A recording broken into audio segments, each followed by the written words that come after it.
G'day everyone, and thanks for tuning in to your Michael Jackson podcast, the MJCast.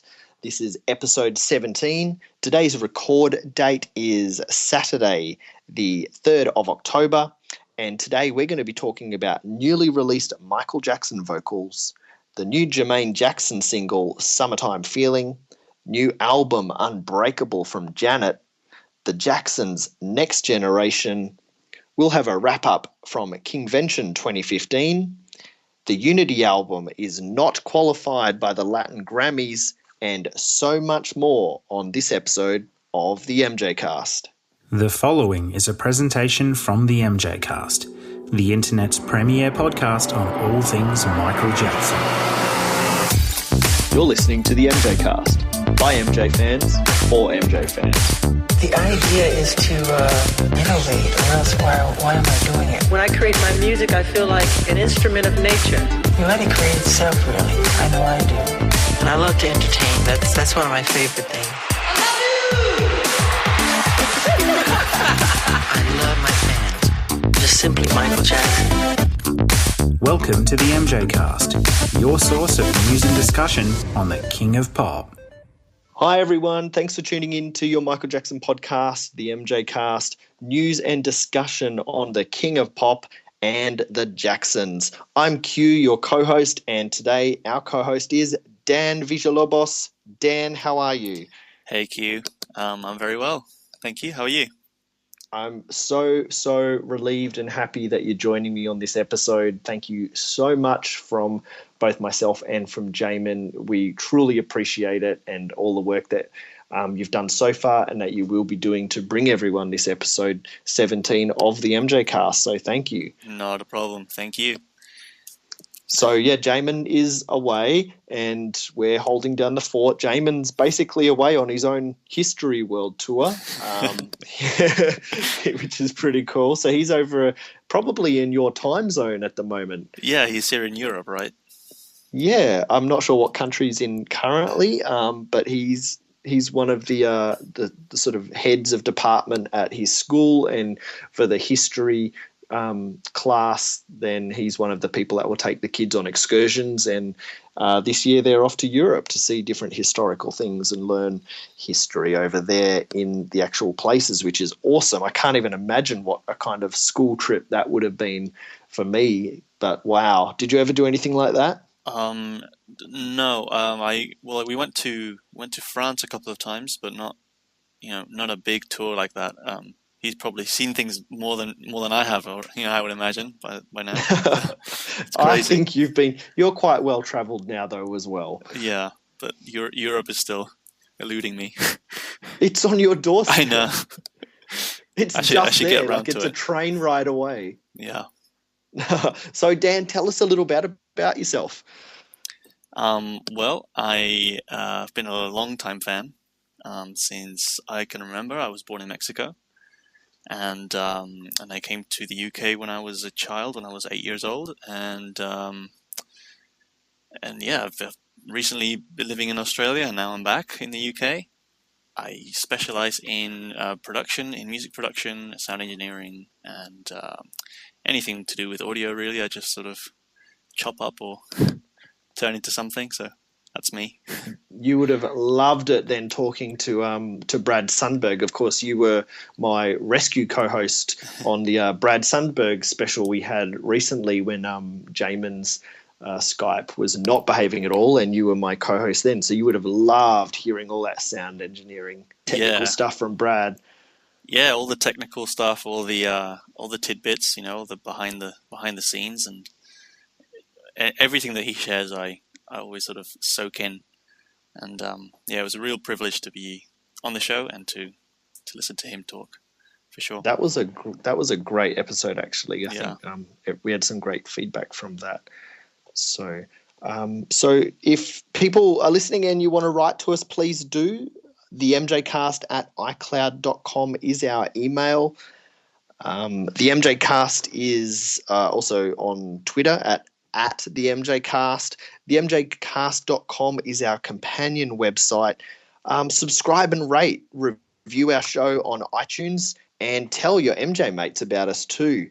We're on Instagram as the MJCast, and also over on Tumblr at themjcast.tumblr.com. And under the MJCast, we are also on YouTube also. So, yeah, find us on all those places. Just speaking about the Brad Sundberg special that you were co-host on with me a little while ago, Brad's got on October 9, 10 and 11 another In the Studio with MJ event happening in the Thriller Villa. That's the house that Michael lived in while he was in Las Vegas. I think it's Hacienda Palomino.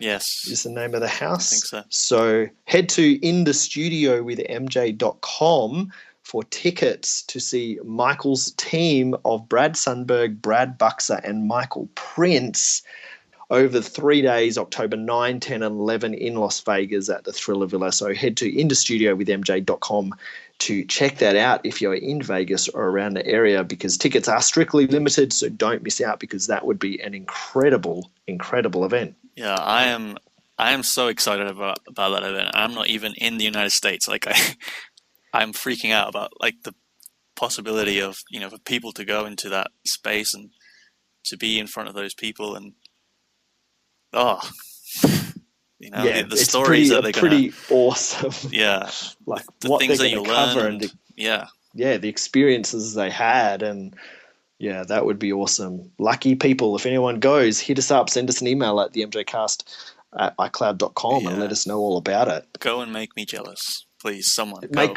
all of us jealous. Yeah, get your money's worth.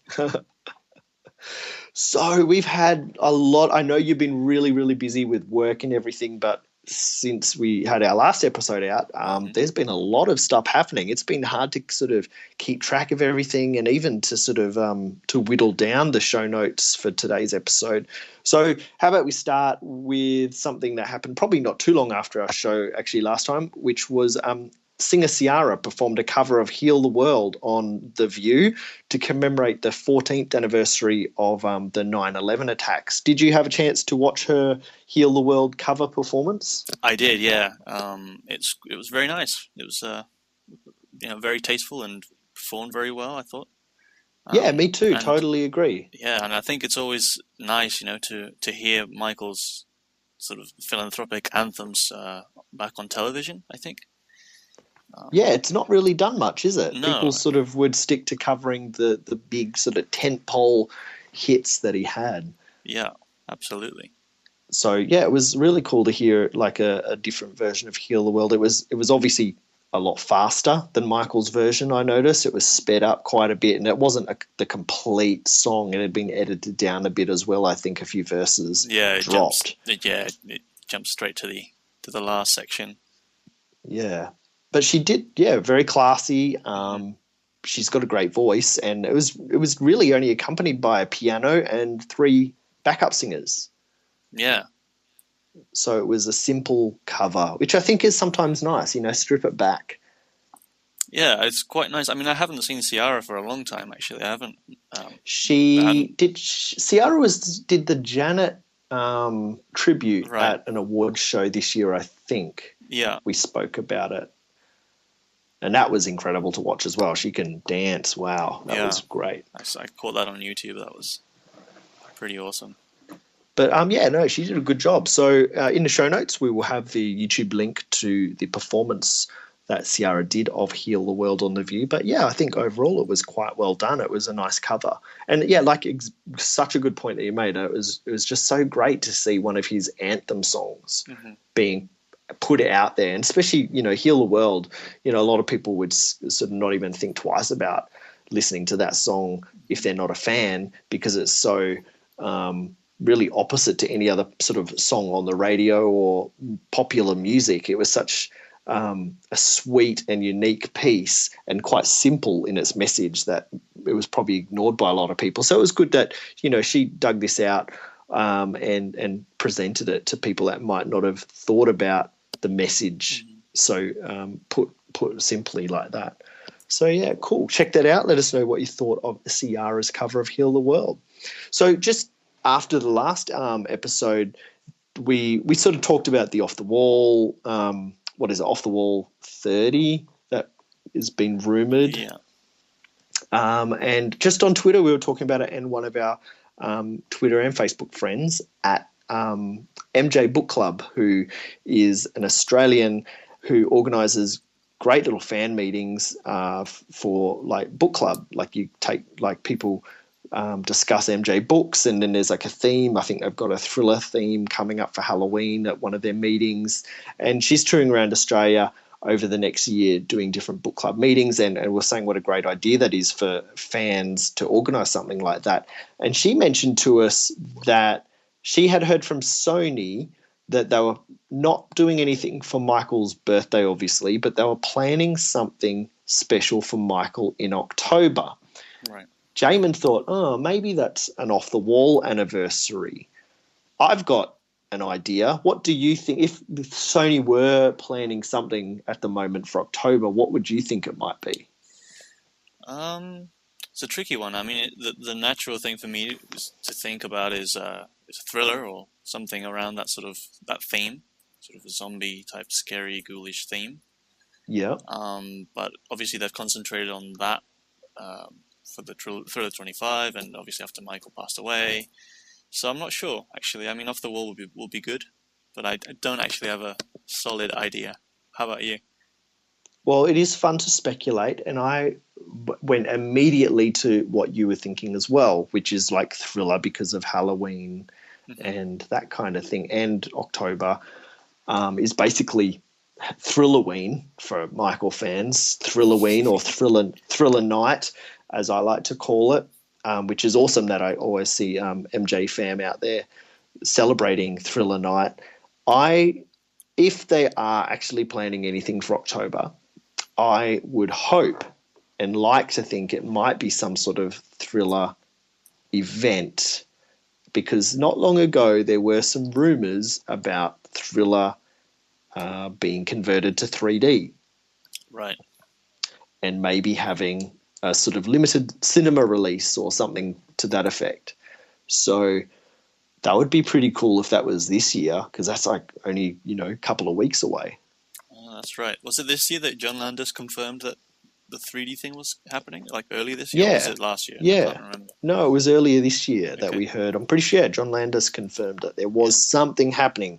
I don't know if that was for a release this year or if it was for next year. But, yeah, I'm sort of putting two and two together, and I'm hoping I'm getting Thriller because, yeah, that'd be really cool. Especially if it was like a limited Thriller, like cinema release. That would be amazing, yeah, to see it on the big screen. I saw Ghosts on the big screen. When it came out? Yeah, when it came out back in 97, I had to buy the History album, and you got like an invitation to the Ghosts premiere in whatever city you were in, if it was one of those eligible cities, and it was this nice white and purple sort of invitation. And there was a city cinema right in the middle of the sort of CBD here in Perth, which is sadly gone now.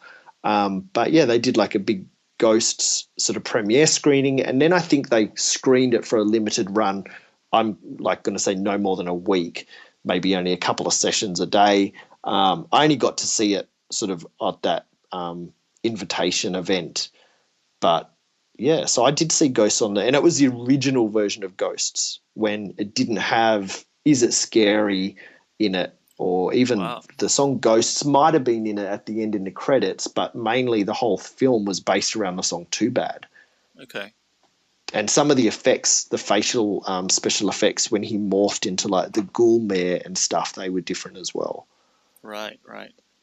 That's around Halloween, I'll share the link to the there is a version of that on YouTube, which you can search for now if you want, but otherwise around Halloween time I'll actually dig that link up and I'll share that out. Because it was like an early version of Ghost, which would have been the one that was premiered at the Cannes Film Festival as well. Yeah. Which sense. Michael looked amazing at. But yeah, sort of then when it came out, they'd had sort of changed the music a bit. They'd put in Is It Scary and different mixes over the top. But yeah, it would be awesome to see Thriller on the big screen. And if it was a very well done and respectful 3D conversion, that would be pretty mind-blowing. Yeah. And if they manage to add, bits and pieces from the making of somehow, because we're still waiting for some sort of release on, DVD release or a Blu-ray release or USB stick release, anything. The documentary there ready to go. And at the time it was the biggest selling video cassette ever. Yeah. So it's right there ready for us to enjoy again, and better quality, please. So yeah, we'll see what happens. Maybe nothing will happen. Things happen and get planned and cancelled all the time. Mm-hmm. But yeah, thanks for that little tip at MJ Book Club. It was fun to speculate, and yeah, fingers crossed that we do get something awesome out of that little rumor. So the Jacksons performed at proms in the park this year. Your timeline would have been filled with all of the excitement about that, I imagine, being over there in the UK. Yeah. I saw on Facebook and lots of people were writing about it, and I couldn't go, unfortunately. I had other events that day, but I did catch some of it on YouTube and whatnot, and it looked pretty epic. They did a good job. Yeah. That was a huge crowd. Yeah. It was. Crowd. I think it was like a all-day thing. There were other artists and bands before them, but it's always good to see people still enjoying Jackson's music, I think. Absolutely. Yeah, it's like a huge festival. Yeah. And it was the Proms in the Park. That's the final night of the proms, is it? Yes. Yeah. So it's sort of the biggest headliner you could have for that festival. Wow. Well, yeah, what other artists would you want other than the Jacksons? So there was, Jermaine, Marlon, Tito, and Jackie performing. I saw plenty of videos. There's so many videos out there of the event. They did an incredible job. I don't know how long the set was because it looked like they did a good number of tracks. Yeah, I'm not sure whether they had like an adapted set list from their tour that they take on the road, or like it seemed that they didn't hurry stuff along. There was, I could see a video of Marlon sort of really interacting with the crowd and getting them all to, chant things and clap their hands and, repeat after me, Marlon, make a funky or something he was saying. And so they weren't sort of rushing it. They sort of were sort of reveling it in it. And that, I think it was it Shake Your Body? That song goes for ages, and it didn't, like the video that I was watching was like 12 minutes long or something. So it didn't seem they were going to edit that down, which is good. They do like the full performance, and the crowd really, really got into it. We know some people that went. We know Samar that went, and Charles, I think, Charles went, I'm pretty sure. And our friend Sil Matilla went as well. And he wrote a blog over on silmortilla.com called Honoring Heroes. So check our show notes and read Sil's incredible writing that he always does, speaking pretty much from every fan's heart, I think, about seeing the Jacksons and what that experience was like. Did you get a chance to read it? I had a look at it yesterday, and it's a really good little insight. It's more, a personal insight into the show, and getting the perspective from him or from Sil every time sort of gets you, I think. It's very unique. He does write from that personal perspective. Obviously he's a fan, so it's going to be, about being a fan and experiencing it. He just managed to capture the emotions of these experiences so well. Yeah, for sure. I think for anyone wanting to sort of get a feel for what it was like to be there, definitely check out his blog. It's so good to see the brothers still performing. I do hope their current tour comes down under to Australia, because I won't be missing them, because their show last time was incredible. You saw them? Oh, yeah. I did. And then I met them the next day as they flew out at the airport. I wasn't there for work. It wasn't work related. I just went to the airport because I thought, well, they're flying to this city next. And I caught them, and I got them to autograph my Victory LP. Oh, great. That's awesome. Which is awesome. And I got Jermaine to autograph his book as well, that my brother Michael, I think it was, So I got him to autograph that, so that's really special. But they were absolute gentlemen. They were so polite and respectful, and humble, and it was incredible meeting him. I was like blown away. I didn't want to get a photo with him though, because I hate photos of myself and I never happy with how I look. So I was like, I'm not going to get a photo with him. I just would be so happy to get an autograph if I could. And I was just so lucky and blessed that I could get all 4 of them to sign like the Victory album. That's a great experience. All in one. All in one. It was pretty cool.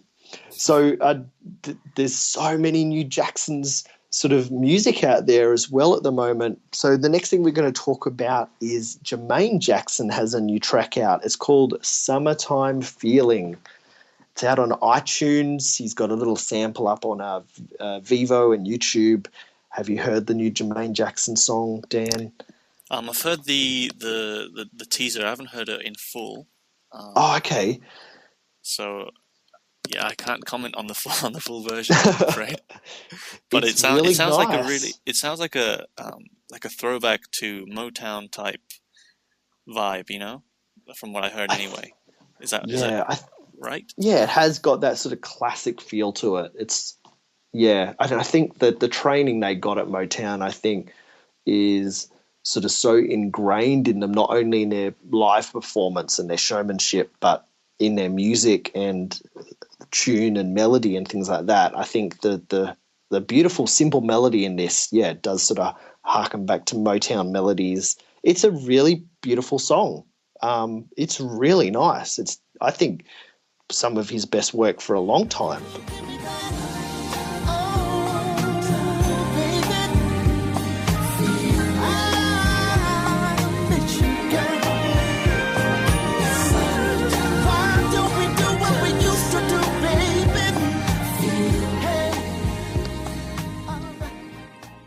Yeah, it's great that they're back into it. You know, I really enjoyed some of Jermaine's stuff, his solo material back in the 80s. Oh, there's some great songs in his back catalogue. Yeah, and duets as well, like those Pierce Adora duets and Whitney Houston duet. Yeah, I mean he was going for it, you know, and then suddenly the 90s came along, and I was like, where's more Jermaine music? So it's great that I think Tito has got new music too, right?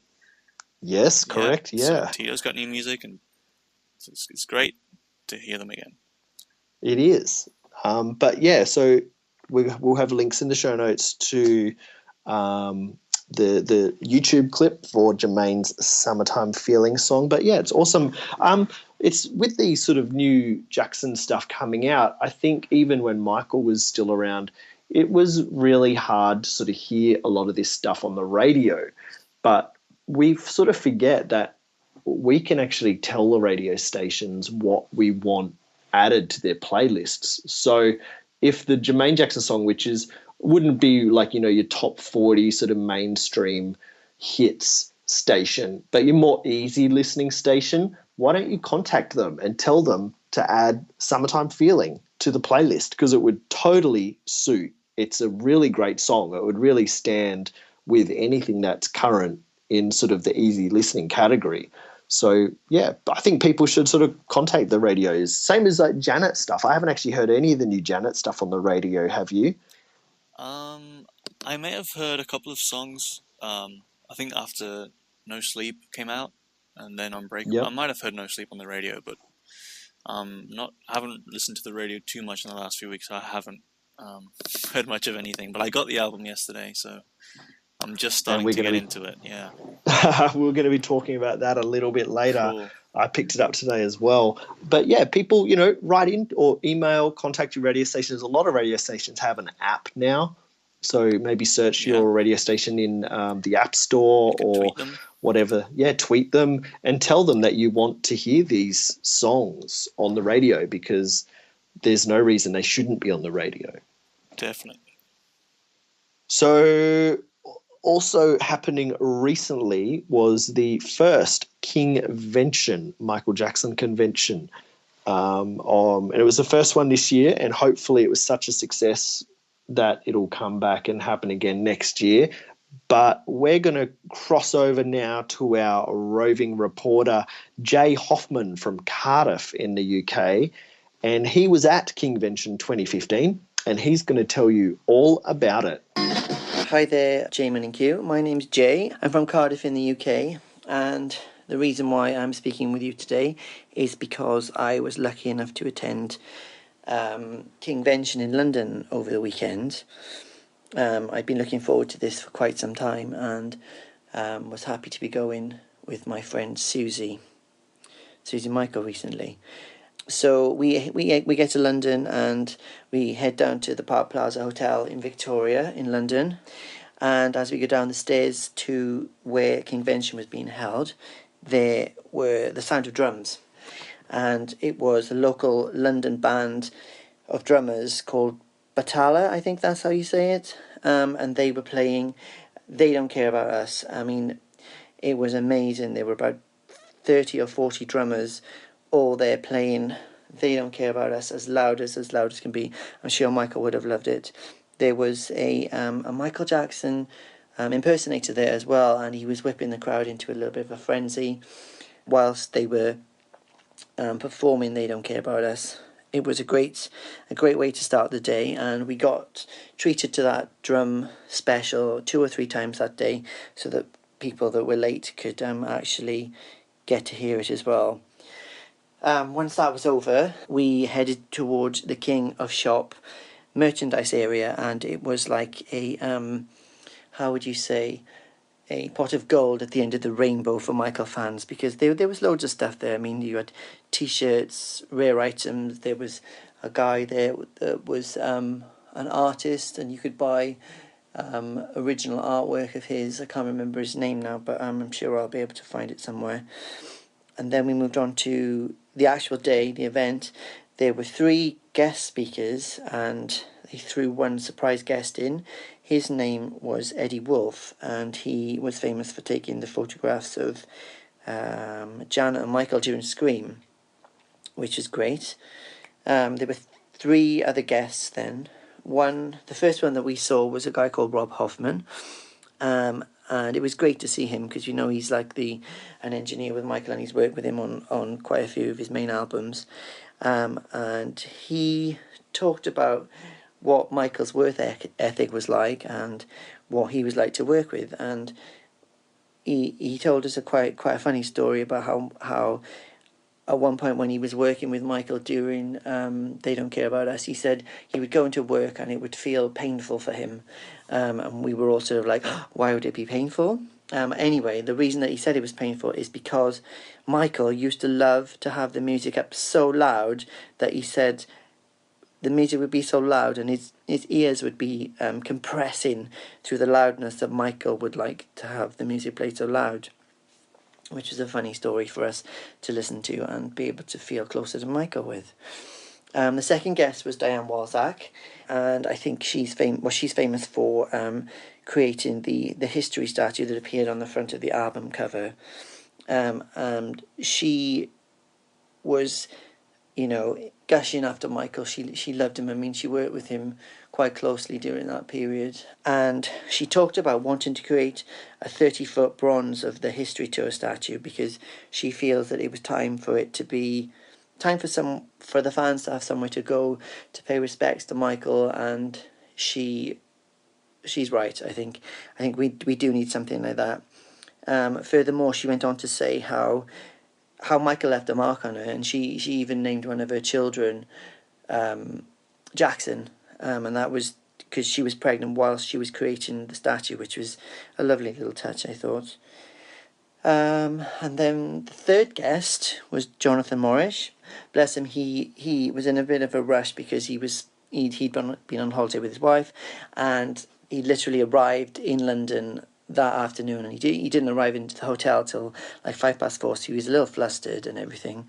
But this guy, I mean, it was great to see him. I mean, he's known and worked with Michael since 1976, and he told us one little story about how he was with Michael on tour one time, and he was with his daughter, Mimi, I think he said she was called, and he was talking about how caring and wonderful Michael was, and the fact that he spent time with his daughter, and at this particular concert he dedicated Human Nature to her, and he was really moved and touched by that.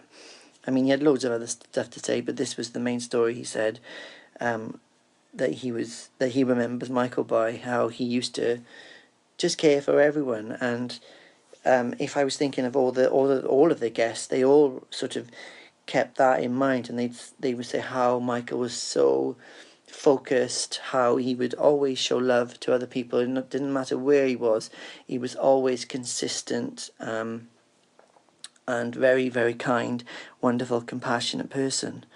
And obviously that makes the fans there then love Michael even more, I suppose. So yeah, it was really great to see all of those people that had first-hand experience of Michael, and for the fans that don't, to be able to get to get a bit more insight into Michael and understand how he worked and how he was, and it's not all the stuff that's in the media.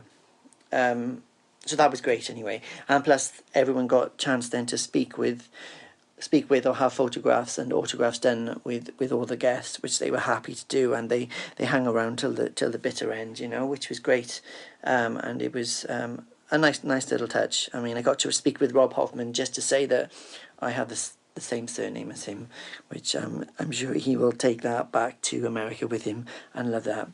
Then what else happened? We went to... They had a silver screen there where they played all the history videos, and they had a little Michael talking over some of the videos, saying what different things were, and the different engineers and people that worked on the videos, which was a nice touch. And they also gave out sort of popcorn whilst we were watching that, which was sweet and great, yeah.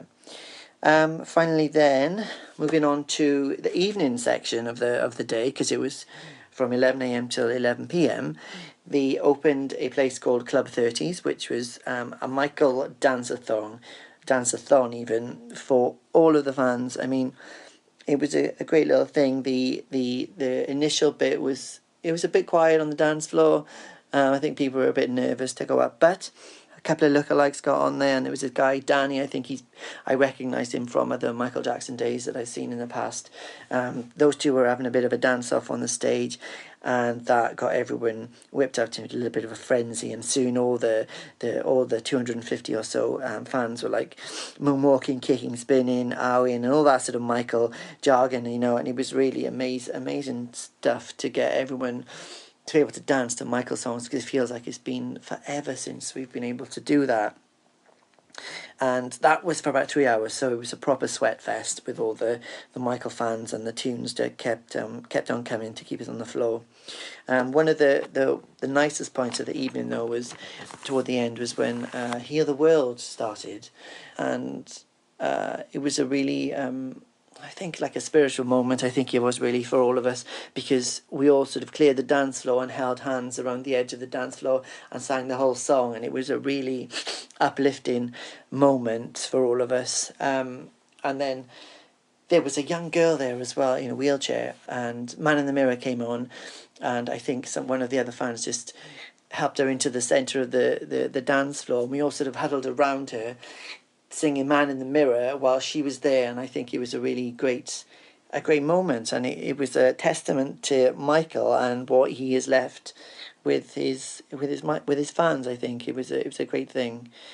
So it was a really fantastic day, to be honest with you, and I think Kingvention is just the beginning. I hope that this becomes an annual thing, I mean, wherever in the world it could be, because it was such a great thing to have a Michael Jackson Day back in the UK, because we used to have them years and years ago quite regularly, but we haven't had them for a while, and I think this might be the first one since Michael passed. So this can only be a good thing for us Michael fans to get together and hopefully fellowship like Michael would with his brothers and his family, and just create a nice space for us to go and have some positive Michael vibes. So there we go. That was my roving report of Kingvention 2015. Thank you so much for sending us that wrap-up of Kingvention 2015, Jay. I'm so grateful that you could do that for us and let everyone know about it. It sounded like an incredible event, I think. I would have loved nothing more to it than have gone and celebrated the history 20th anniversary, since there seems to be no other celebrations, and especially having like the guests that they had. I think that would have been awesome hearing all about it. Yeah, it sounds like it was a really successful event, and having Rob there, the engineer, again, would have loved to have gone. You would have loved that. So I don't know. Maybe they can get him next time or another time. But yeah, I'll definitely want to check out in the future. I also think it would have been so cool to see, the history statue, like the bust of the history statue from Diana. That would have been incredible. And it would be really cool to see, if they finally have that statue happen, like she wants it to become a sort of a permanent monument to Michael. I wonder where they would ever do such a thing. I'm not sure. I think maybe somewhere in California, no doubt, or Las Vegas would love it. Las Vegas will have it. Yeah, well, they were going to have a robot at some point, weren't they? There was this horrendous rumor, and it was such a ridiculous National Enquirer rumor that there was going to be this 50-foot robot walking around the Las Vegas desert with lasers shooting out its eyes of Michael Jackson, and that was sort of just before the "This Is It" sort of announcement. I think those rumors were happening. It was like everyone was trying to scramble for some type of news or made up story. Well, because he would have been staying in Vegas, I believe, before all that, and when sort of meetings were happening to sort of set that up. Mm. So people were like, oh, he's in Vegas, he's living at this house, and maybe he wants a giant robot walking around the desert. So we should report that in the news. Yeah. How they make up such things is insane.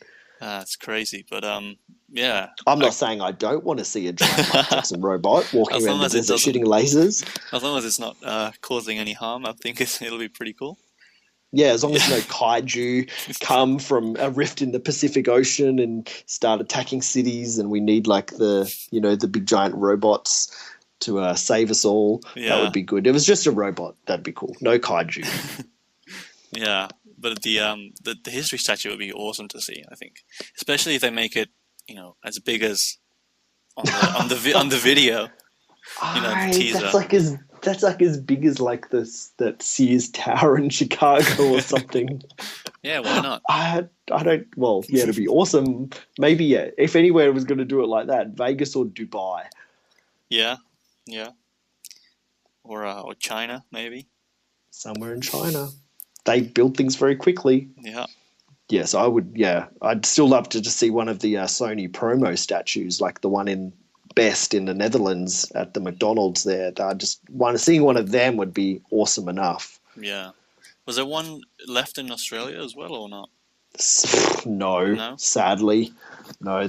I know there's one somewhere in Italy, one in South Africa, the one in Holland. Right. There's a homemade one in Indonesia. We spoke about that in episode 1. Fadley Jackson of Indonesian Michael Jackson Club and impersonator. He's got one in his backyard, which is awesome. It was used in a big New Year's Eve event, and a local sort of sculptor made it, and it looks pretty similar to the real one. It's a bit stockier. But yeah, after the New Year's Eve event, he got it moved to his backyard. Awesome. Yeah, that's awesome. I don't know how my neighbours would go with that. Yeah, some people have the Buddha sitting there, or some people have Michael standing there. Yep, he's got this 2-story giant history statue in his backyard. So check out our first episode to hear all about that. So I guess it is October and Halloween is happening. We saw a tweet from a friend of the show, Darren Hayes, during the week alerting us to the fact that Party City, a giant costume retailer in the United States, is airing its annual Halloween advertisement on TV, and they're using the song Thriller. So it's not the Michael vocals used in this track. It's a cover version of Thriller. But I don't know. How do you feel about when businesses sort of use Michael Jackson music in their ads? I guess it depends on what the aim is. I guess it's a very gray area, especially when the artist has passed away, you know. But I think I think the advert could have been I think the song could have been used a little bit more in a classier way for this ad. Yeah. But Yeah. you know, It's like a local business ad yeah. almost. But you know, I don't know. I guess you know if it fits, you know, to use Thriller for a Halloween thing. But I don't know. I guess it's good that Thriller is being associated with Halloween, and therefore sort of reinforcing Thrillerween, Thriller Night sort of celebrations. It's the cover is okay. So we were a bit like, oh, that's a bit awkward and weird, and is it disrespectful or not? But then we got an email from our friend Andy Healy, and he saw that we were probably going to talk about it on the show, and he just wanted to give us a few facts, which I think we're very grateful for, firstly, and you might be interested to hear as well. So I'm going to read you an email that we got from Andy, sort of telling us a bit about how this probably would have come about. So he tells us that the commercial has actually aired for the past 2 years, each Halloween when Thriller is on. Every radio station, club and house party Halloween party playlist, while some fans are upset with it being hocked for a Halloween costume shop. It's important to note that the usage is of the cover version, and that would have been permission would have been sought and granted by actually Rod Temperton and Rondor Music, published through Universal Music, as Rod is the sole writer on the track, and Rondor Universal uses the publishing, and there would have been no requirement by the advertiser to get approval from the estate or Sony, because it's actually a Rod Temperton track. It's not using the Michael composition, the master recording, and therefore there is no rights by Michael's side of it over the track. The only approval that would have been required would have been from Rod and Rod alone. Andy's worked in advertising for many years and licensed both master recordings from bands like Coldplay, INXS, as well as create cover versions of songs from Bill Withers, Queen, Blondie, Aerosmith for various ads. And the issue of actually who owns the songs and the master recordings can be confusing to the average watcher. Most often, if you aren't using the actual recording, you only need the songwriter's permission and not the permission by everyone in the band, in the case of a track by Blondie or Queen, for example. Getting master recordings for a track is tough and easily double the cost of publishing. So many will just go for the rights and do a re-record, as was the case with the launch of Star City Casino in Sydney, who used Can You Feel It for their campaign. They got the rights to publishing for $250,000. To use the actual Jackson's recording would have been around double that. So, Andy, thank you for sending that clarification in. I think, we can, I think people might still feel awkward about the sort of, I don't want to say crappy ad, because that's sort of insulting, but I guess the just sort of cheap use of such an iconic song. So, but that sort of explains a bit why and how that would have come about. Yeah, I mean, Andy got it right there with the issue with licensing the master recordings, especially with an artist like Michael Jackson. The money would be just sky high. Yeah, I'm sure the estate would want their fair cut. Yeah, the estate, Sony, and Rod, and whoever else, the engineer who was there, whoever, anyone will want to cut.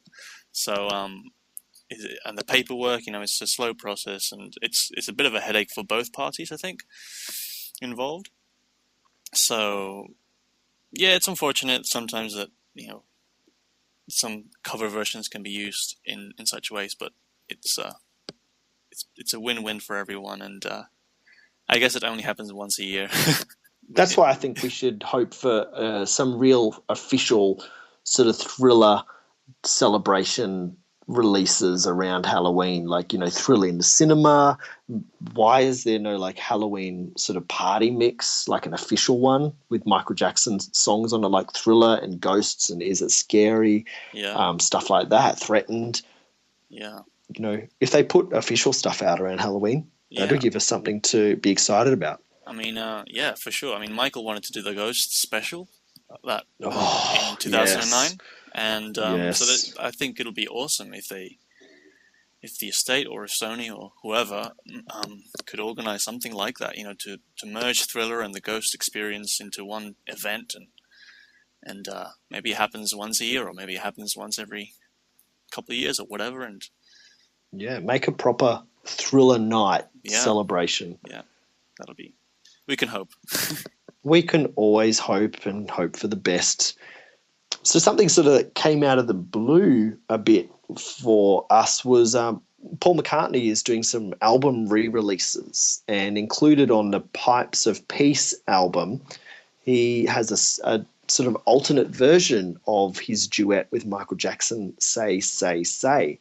So for the first time this week, we got to hear the actual track. It's about 6 or 7 minutes long, I think it was. It's sort of like it's not an extended remix. So you've heard it? I've heard it. Yeah, it was. I think it appeared online for a bit, and I managed to catch it. So it's definitely a longer version, I think, than the original, right? Yes, I think it is for sure. But it's not turned into like some club banging track remix or anything, and it hasn't got some hot new producer that's had this horrendous track on the radio do a remix of it. And it's actually alternate vocals from when they recorded it back then. And it's sort of like a mirror image in some ways of the track that we sort of all know and love. Michael sort of picks up Paul's lines, his verses, and then Paul sort of sings the lines that we know Michael to sort of sing in the original. It's sort of like a mirror image. Yeah, I don't know what was the intention with this release. It sounds like they sort of just took vocals that Michael and Paul sang all the way through, and they sort of merged this new version together. But it's definitely interesting to hear that. It wasn't a set duet like, okay, Michael, you sing this part, I'll sing this part. I think they might have experimented with the whole song as a whole, and then sort of took the best takes, I guess, to get the final version out. That's what it sounds like to me. I think the official the original version is probably those best vocal takes that were taken. I think that worked out for the best, but like some of the vocals, especially from Michael in this one, for Michael fans anyway, and I'm sure for Paul McCartney fans, hearing his new sort of vocals is probably just as much as a highlight for them as it is for us hearing Michael's. Like, there's some great moments in this new version. It's really cool. I just like how it's longer, and it's the sort of rediscovery. I would put it as rediscovery of the original recording, and it'll be great once it's out, released properly. Yeah, I'm hoping that it's available on iTunes, maybe even just as a single. I actually have the original CD of Pipes of Peace somewhere in my stacks of CDs in the collection somewhere. So I'm not sure if I'll buy like an anniversary edition of the album, but if I can get at least Say, this alternate version in my collection via iTunes or something, that would be awesome.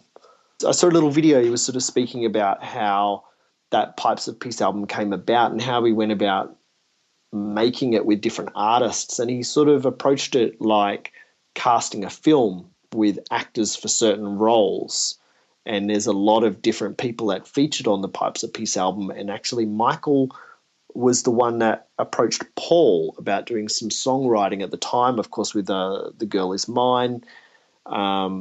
So that's sort of how this collaboration came about, which Michael approached Paul, and Paul respected Michael greatly as an artist and a performer.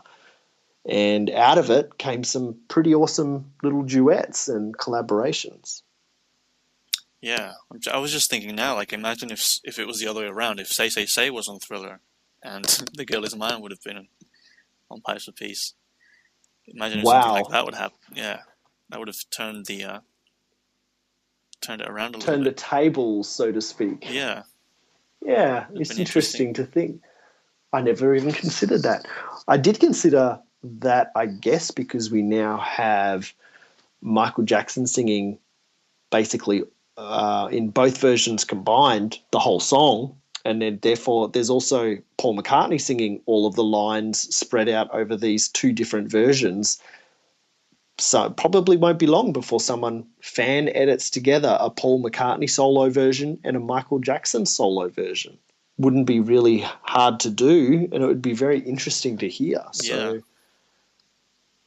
remix by Nick, are you listening? Maybe, I don't know, just putting it out there. Yeah, there's some talented fans out there for sure. There sure is.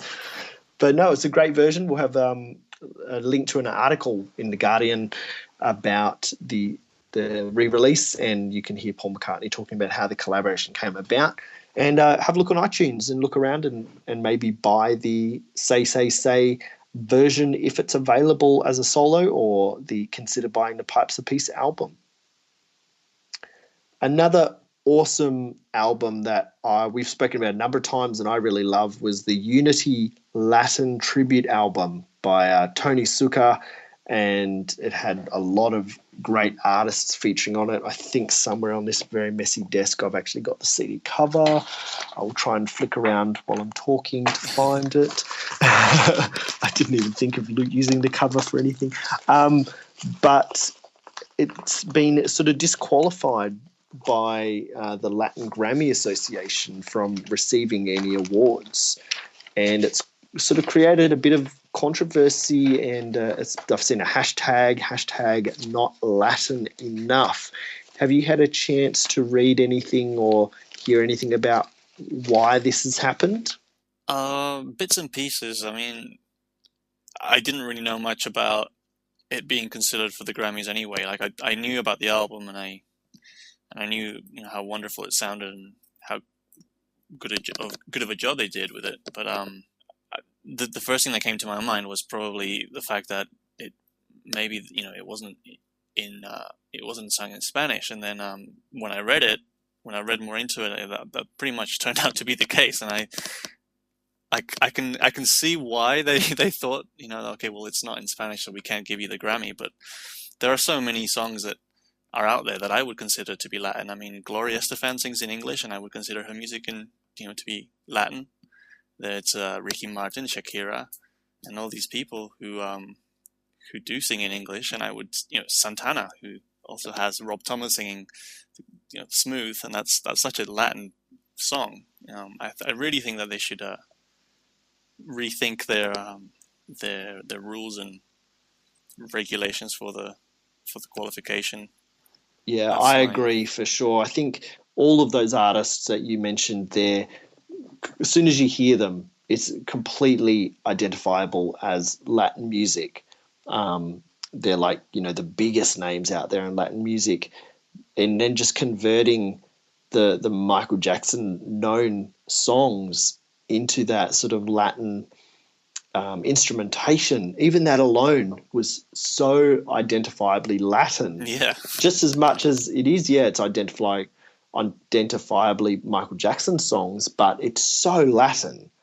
It's plainly, it's not the regular Michael Jackson version. This is a special Latin tribute. So, it's bizarre. I think there's a video that we'll put in the show notes from Tony, who's, but he's been, understandably so, quite upset that this ruling was made, especially when you hear how the ruling came to be. They included sort of ad-lib stuff as English, and counted words. If it was said, as an expression, they counted it as maybe 4 or 5 separate English words. And that made the percentage of alleged sort of English words at like 50 point something percent when it needs to be 51% to be considered for the Latin Grammys. Therefore, hashtag not Latin enough. Yeah, that's. I think that's a bit too much, to start counting the ad libs and. I don't know. I really think there needs to be a rethinking of the rules here. Yeah, I think definitely so. I think it's black and white. The grey areas don't work, especially when it's penalising such an incredible project that is promoting like Latin artists and Latin music so well. I think it's not a fair ruling. I think it should be reconsidered. I think it's definitely Grammy worthy album. It should win some, especially even for production and music stuff like that. Tony Sukkar did an incredible job putting this album together, and it's a shame that he won't be recognised officially for it. So who knows what will happen, but regardless, we love the album. We hope if you've gone to get it, you enjoy it as well. We can't say enough good things about the Unity Latin Tribute Michael Jackson album that came out. It's a great album and it should be recognised for what it is. So, of course, it would have been today or last night in American time, the Jacksons Next Generation on Lifetime TV, the docuseries from the 3T Boys, was premiered, and from what I saw across the board, it was pretty well received. I haven't really even seen anything, any reviews about it, so... I haven't read reviews, but okay. the Twitter sphere was on fire. Right. I mean, I saw the teasers and the promos for it. So it looked really interesting, and so I don't know. Maybe I'll catch some of it later on, somewhere. Yeah, it's hard. Like you might be the same as us, where you don't often get these sort of same shows. Yeah. Because we don't have these channels here. But I've seen a few links around for it, so I'm hoping to catch up on the premiere episode soon. I did watch a lot of the little promo stuff for it, and it looked really great. Very respectfully done, as you can imagine, from these wonderful boys that protect the Jackson legacy so well. So I hope it's a huge success. I hope that it, changes the public perception a bit about the Jackson family, which I think is, unfairly painted in the media. Yeah. I mean, I think that's also one of the reasons, right, for this to be done, just to show people that, these are real people, like everybody else. They're a family. They're a family, and they're a big family, and that's the thing. That the Jackson family are an entertainment family. They're an entertainment dynasty. They're an entertainment industry onto themselves. Yeah. So this is their jobs. They're entertainers, and if there's people out there going, oh, they're trading on, Michael Jackson's name, they're trading as on the Jackson's name to earn $1. The Jacksons are these people. Yeah. They're doing that's their name. That's their name. That's their name, and they're doing their job. So, and they're doing it so respectfully, and it's for the truth and legacy for their children as well, because there isn't just one generation of the Jacksons. There's like multiple generations now. It's a massive family. Huge family, and it's a very important family in the entertainment industry, and credit where credit is due. Michael got where he is because of learning with his family and being in the Jackson 5 and then the Jacksons and being at Motown, and all of that led to Michael, as it all led to Janet's career, as it led to Joe's career as management, as it led to the 3T Boys. These entertainment is obviously in their DNA and their blood. Yeah. So we're very blessed to live in the time of the Jacksons.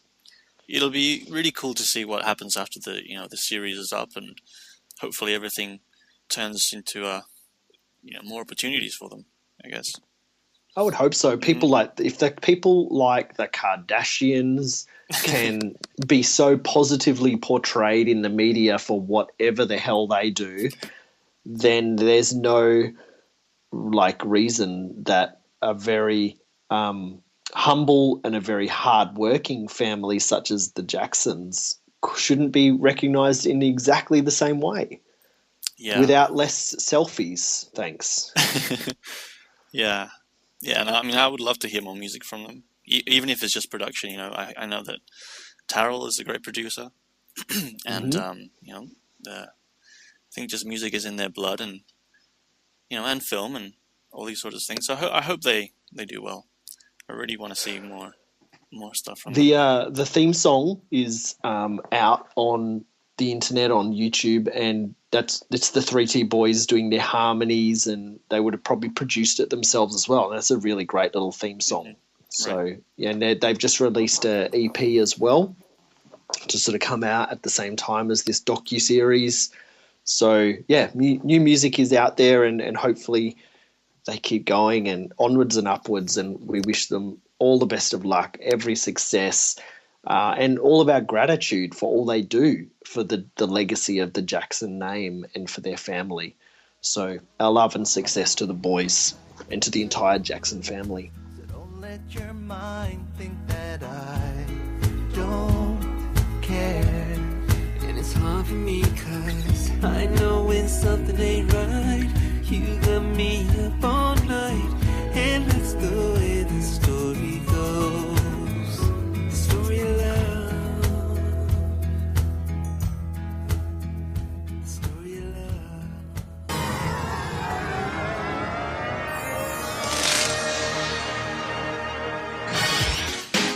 He comes from a place beyond the stars to take them to a world beyond their dreams.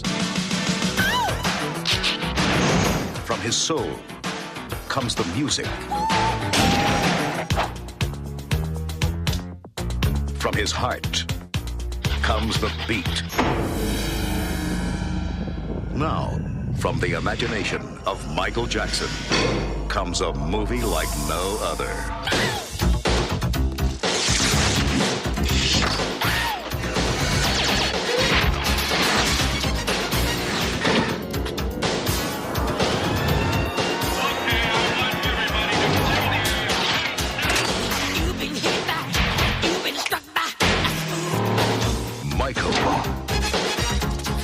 Jackson.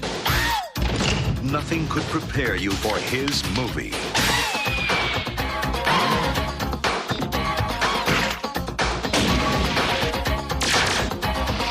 Moonwalker. It's written in the stars.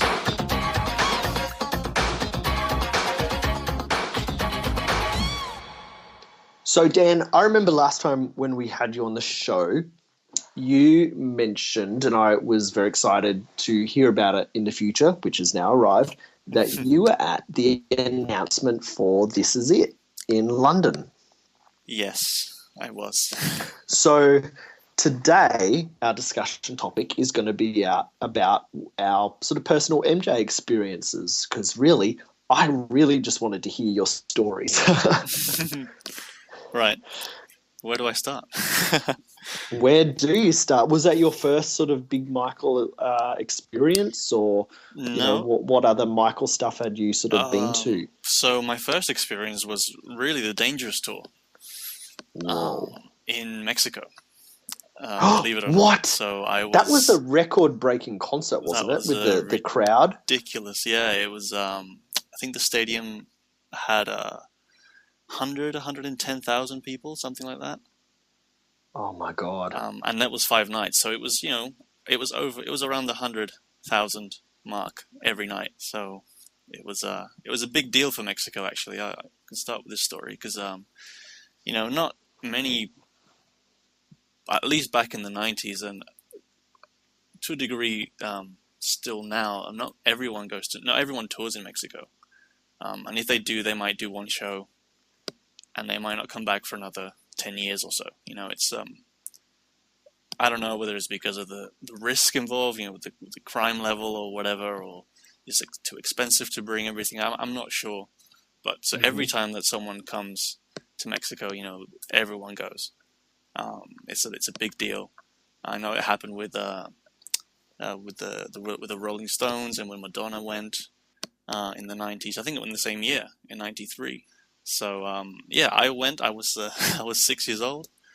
So I don't remember everything, but I remember enough to know that I was there. So it was just a crazy experience. I went twice. That's pretty awesome. The first time we were sort of on the ground level on the pitch, and which was probably a mistake because it was just so hectic once the show got underway. But the second time we were up on the stalls by the side, on the left side of the stage, and we managed to get a really good view of the visuals. And the one thing that I would say is that the sound of the concert was just insane. I love that little clip in the Dangerous video, in the Dangerous short films, when Michael's tour manager is saying, Michael wants you to feel the sound. He wants you to feel it. Good old Benny Collins, I think his name is. That's right, yeah.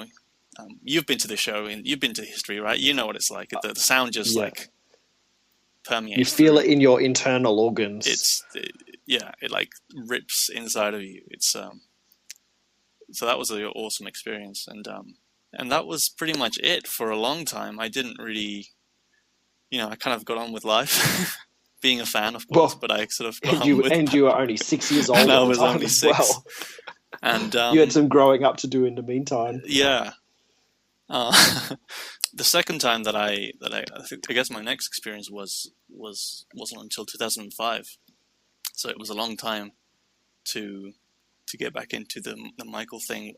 So what happened was that I wanted to go to the history tour, but for some reason or another, I think my parents couldn't take me, or they didn't want to go, or something. So unfortunately, I missed out. But when I was older, I was the whole trial was happening, and I actually almost went to Santa Barbara at some point. So okay. Yeah, I thought about going, and I thought, maybe I should be there, and because just seeing all these images of the fans there, and just having as good time as I could, with each other, just meeting each other and supporting each other, and just being there for Michael. I thought, yeah, how could I not be there?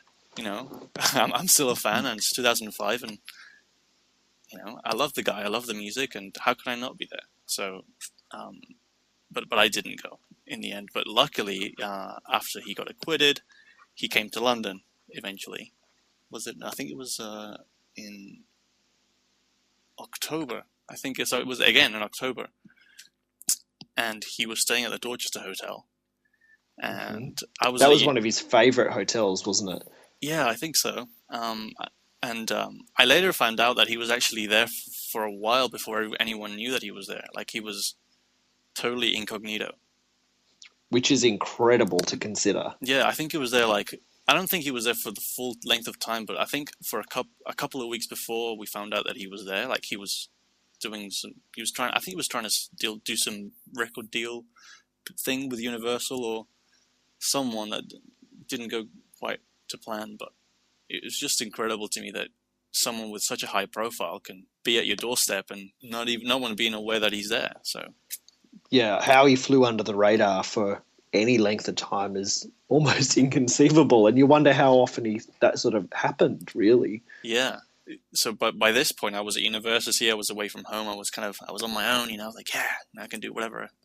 Michael's in town, and I was on MJNO at the time, the big online forum based here in the UK, and I remember being out one night and then coming back into my dorm, and it was quite late, and I'd been out with friends, and I was quite tired, but I thought I'll just see what's happening on MJNO, and I see this stream of photographs, that fans are in the underground car park, and Michael's taking pictures with them, and he's on top of a car, and it's kind of just crazy, and oh my God, everyone's saying, he's here, and I'm like, I need to go down, and this happened on a Friday night, so I thought, well, great, it's the weekend.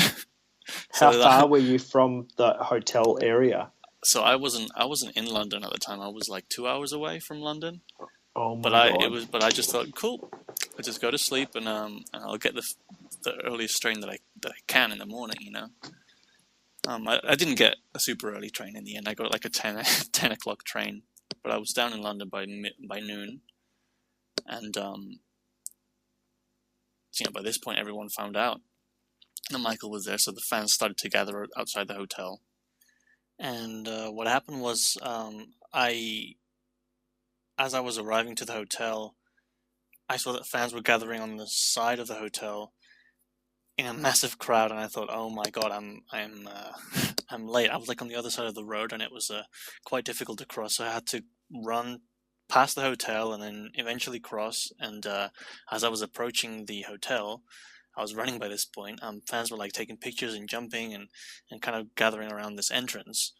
And I'm lucky because I'm tall. So I was at the back of the crowd, and I was just jumping to see what everyone was looking at, and I managed to see the top of Michael's forehead and see sunglasses, and I think he was signing autographs for people as well, and posing for pictures and just waving, and he eventually was picked up, and I think he was taken to the Billy Elliot musical. Yes.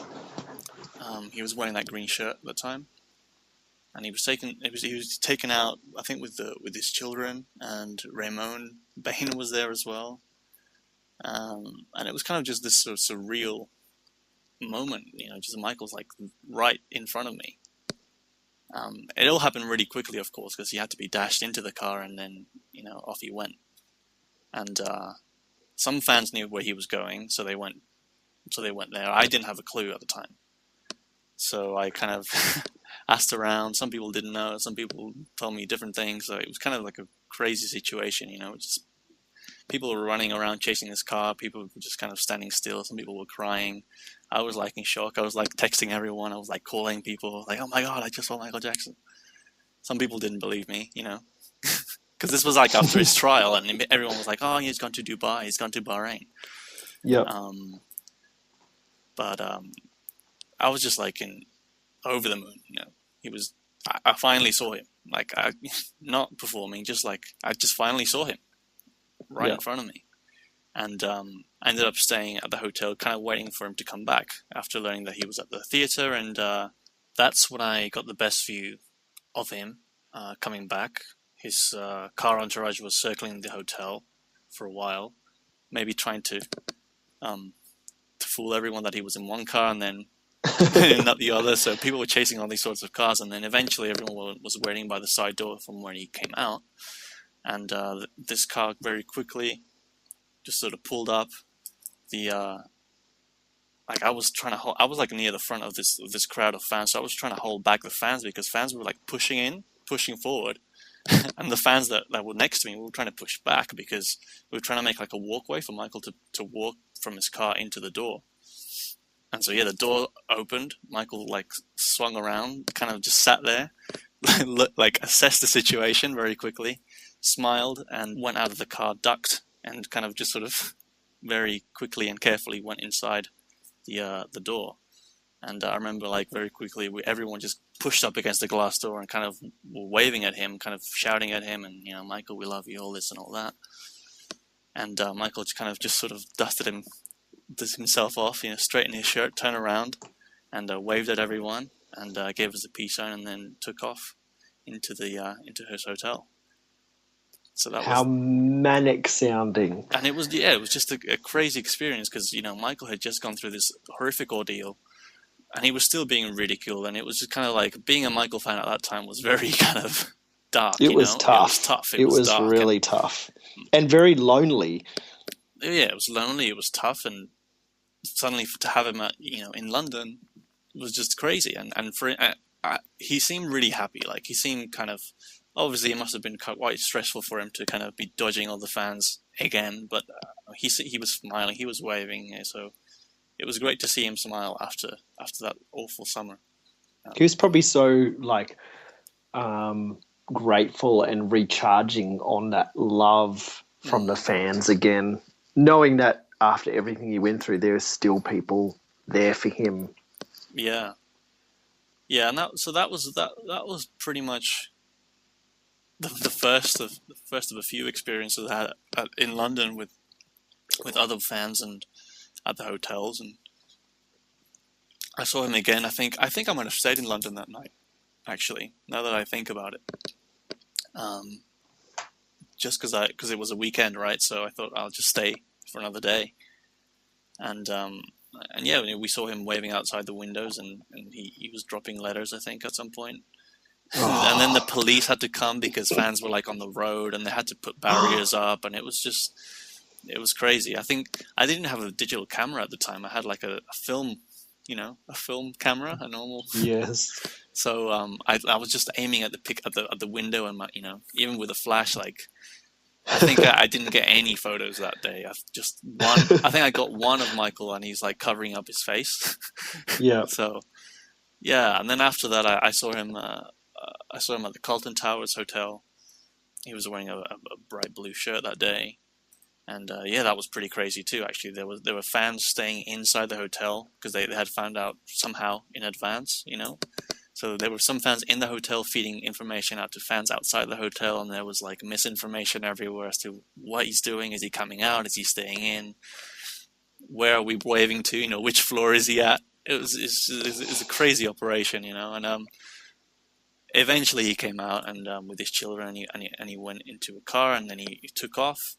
And actually, this was the first time that I actually joined a small group of fans sort of chasing the car, which I don't feel too proud of. But the only reason I chased it was because it was the street coming out of the Carlton Towers Hotel where he took off from was quite narrow, and there were a lot of cars on either side of the road, so he couldn't go too quickly.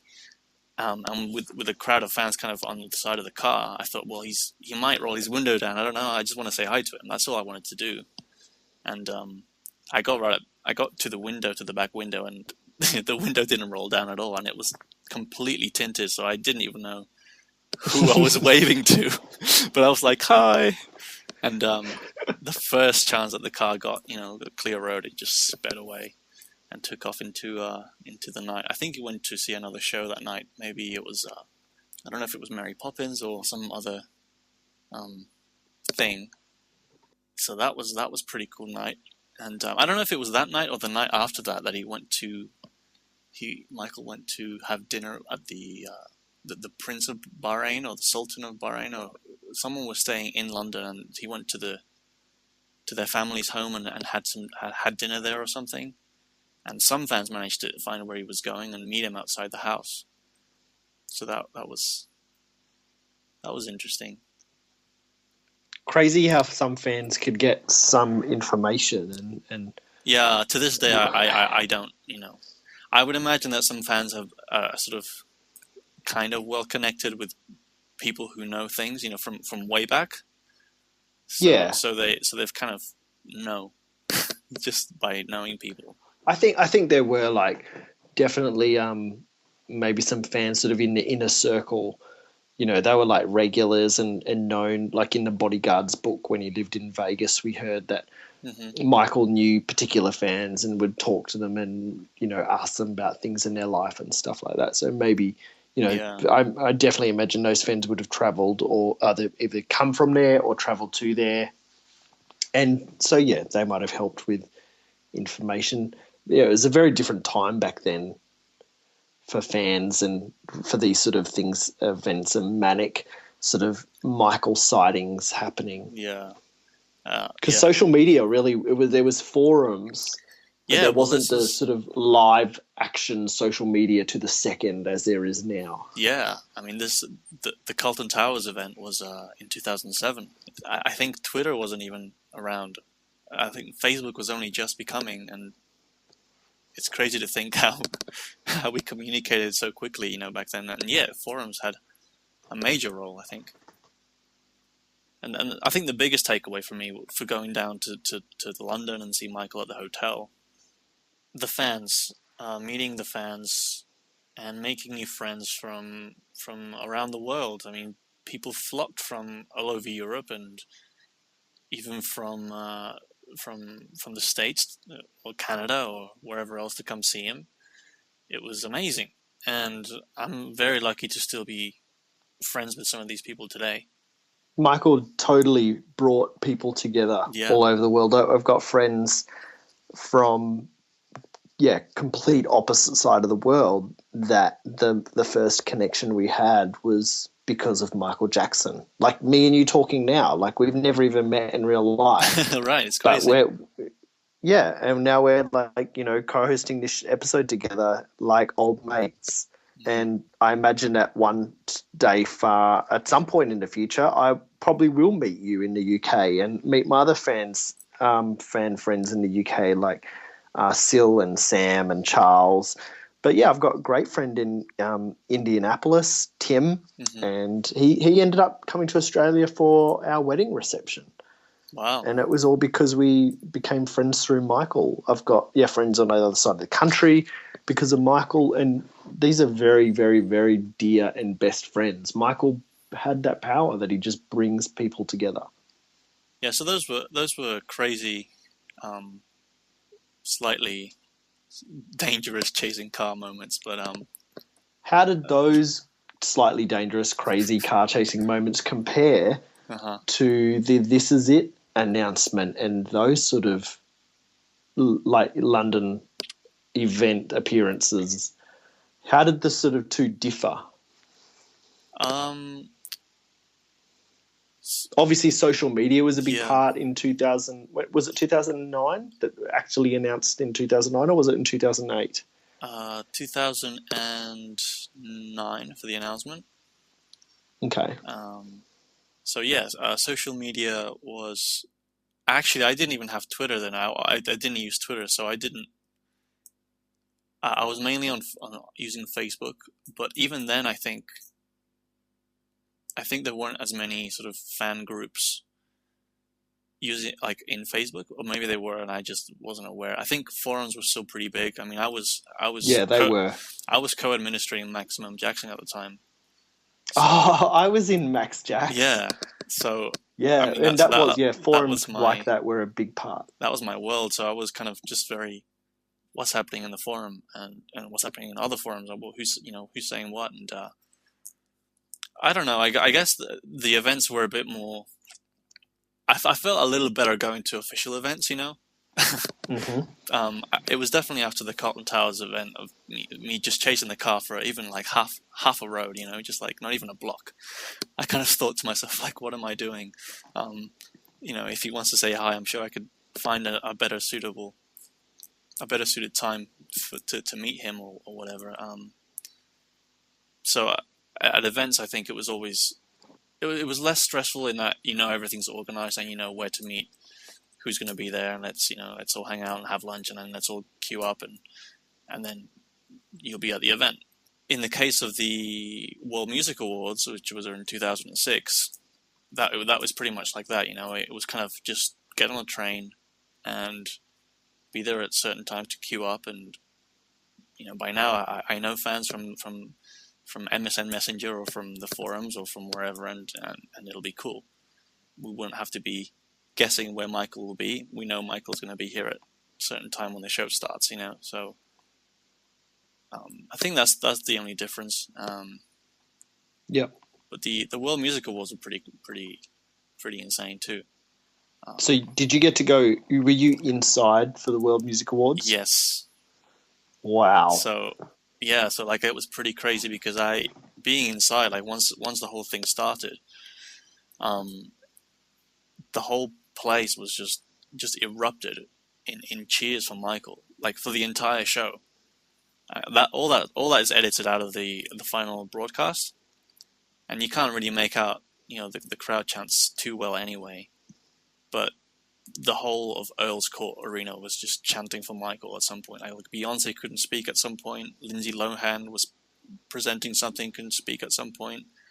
Peaches Geldof couldn't speak at some point. Like none of this is shown in the final broadcast, but like it was just Michael mania in that building. Because Michael was about to take the stage, right, to get his award, and then there were all these rumors about him coming out to perform Thriller, because this was like the Thriller 25 type time. Yeah. So everyone was just like hyped up to the max.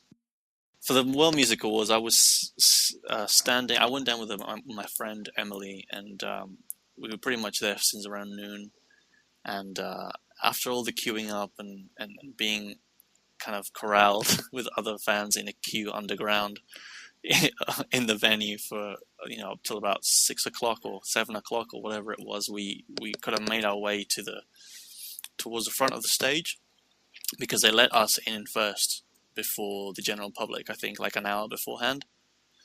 To get the crazies off the street. Pretty much.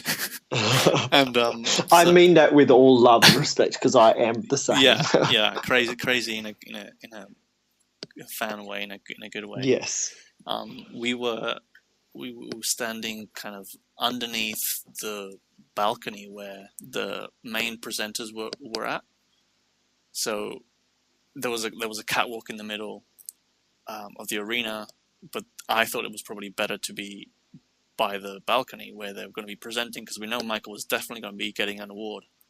So if he's going to make a speech, he's going to be making a speech right above us, right? So we'll guarantee that we see him in a good spot. So that's where we were, and it was just like 2 hours of waiting, I think, or an hour and a half. It was just, no one knew what time he was going to come out. No one knew if he was going to perform. Beyonce came out, and Rihanna came out, and Enya came out, and everyone came out, and everyone was just like, just hurry up.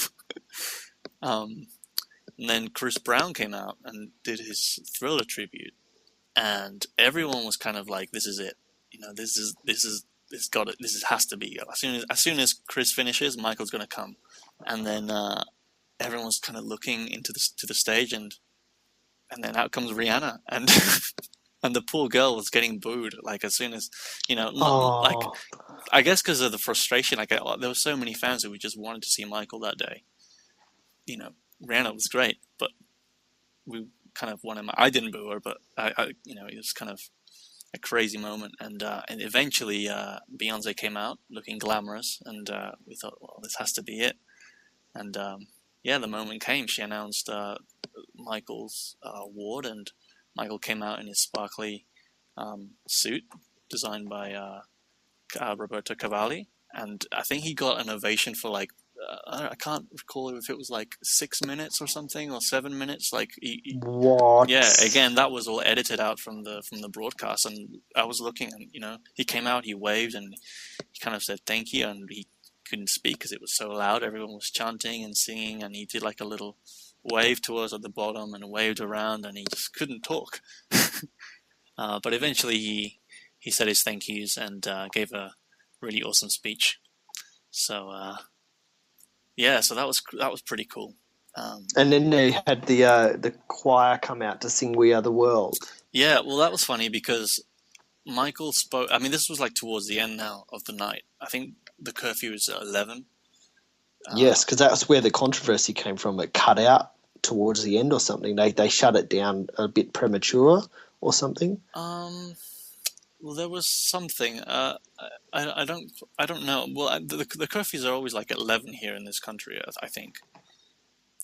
And I can't remember what time he came out to get his award, but it must have been like around 10 o'clock time. And after that, other people came and went to perform and get our awards and things like that. And so fans thought, well, that's it. There's no performance, So some fans actually started leaving before the end of the show. Oh. I guess they were like, oh, Michael's going to leave. Let's go. Let's go back to the hotel, or trying to catch him on the street or something. So some fans left. I don't know if they left the whole building, because it was pretty tough to get out. It was a crowded arena. So I don't know whether they made it out all the way or what, but eventually the choir came out, and the music started, and I thought, oh, okay. But the weird thing for me was that Michael came out, and they gave him a microphone to the recording of the original single, the original "We Are the World" track, with all the different voices. With all the voices. So, and then they gave him a mic, and I thought, well, what's he gonna do? Because like they're they're singing over each other. There's no room for him to just sing. So I thought maybe he was just going to say something. And then he signaled the choir to walk. I'm pretty sure this was like all improvised, because he kind of like kept signaling them to come to him and follow him. And they were like, what? Like, do we go? Do we not go?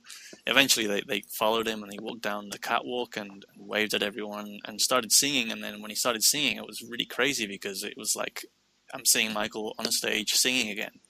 It wasn't obviously a performance. It was just kind of going through the motions and just trying to do something to not seem awkward, just to sing a couple of lines. And so that was really cool. And then he took off his jacket, and I think he got ripped to like 3 pieces by the fans.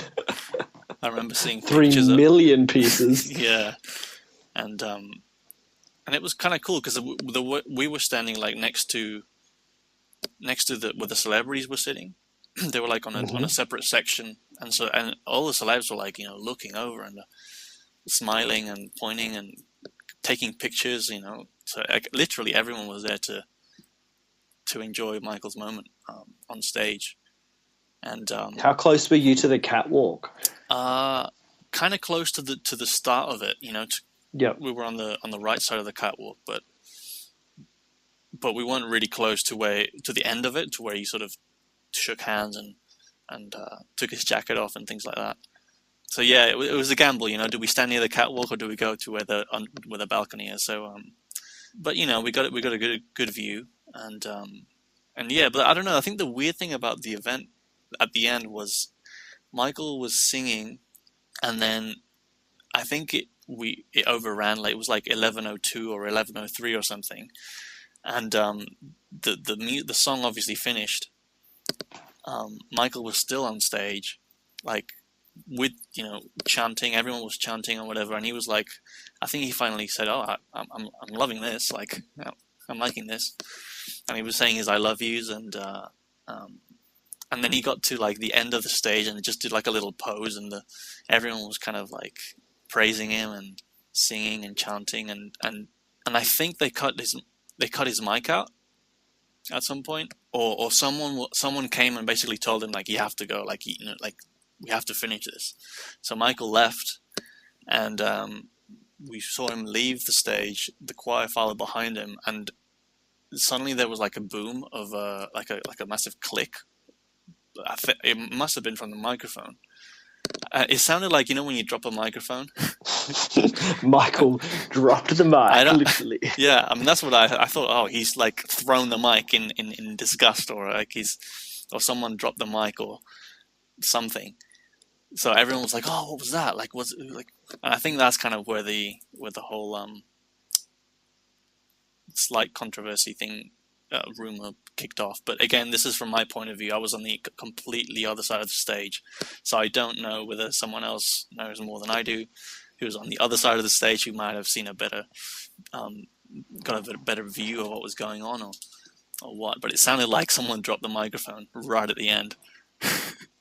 Well, already you've given like a completely different perspective from actually someone who was there and witnessed the whole thing compared to what was reported in the media, because even back then the media reported that, it was a shambles, and like people weren't really enthusiastic about seeing Michael Jackson. It was basically everything reported was the complete opposite of the reality that you just described. Yeah. So, well, I'll tell you what, just to carry on with this story, so, we eventually, the event finished and everyone left the place, and Emily and I, my friend, we actually missed our train back to where we were supposed to go.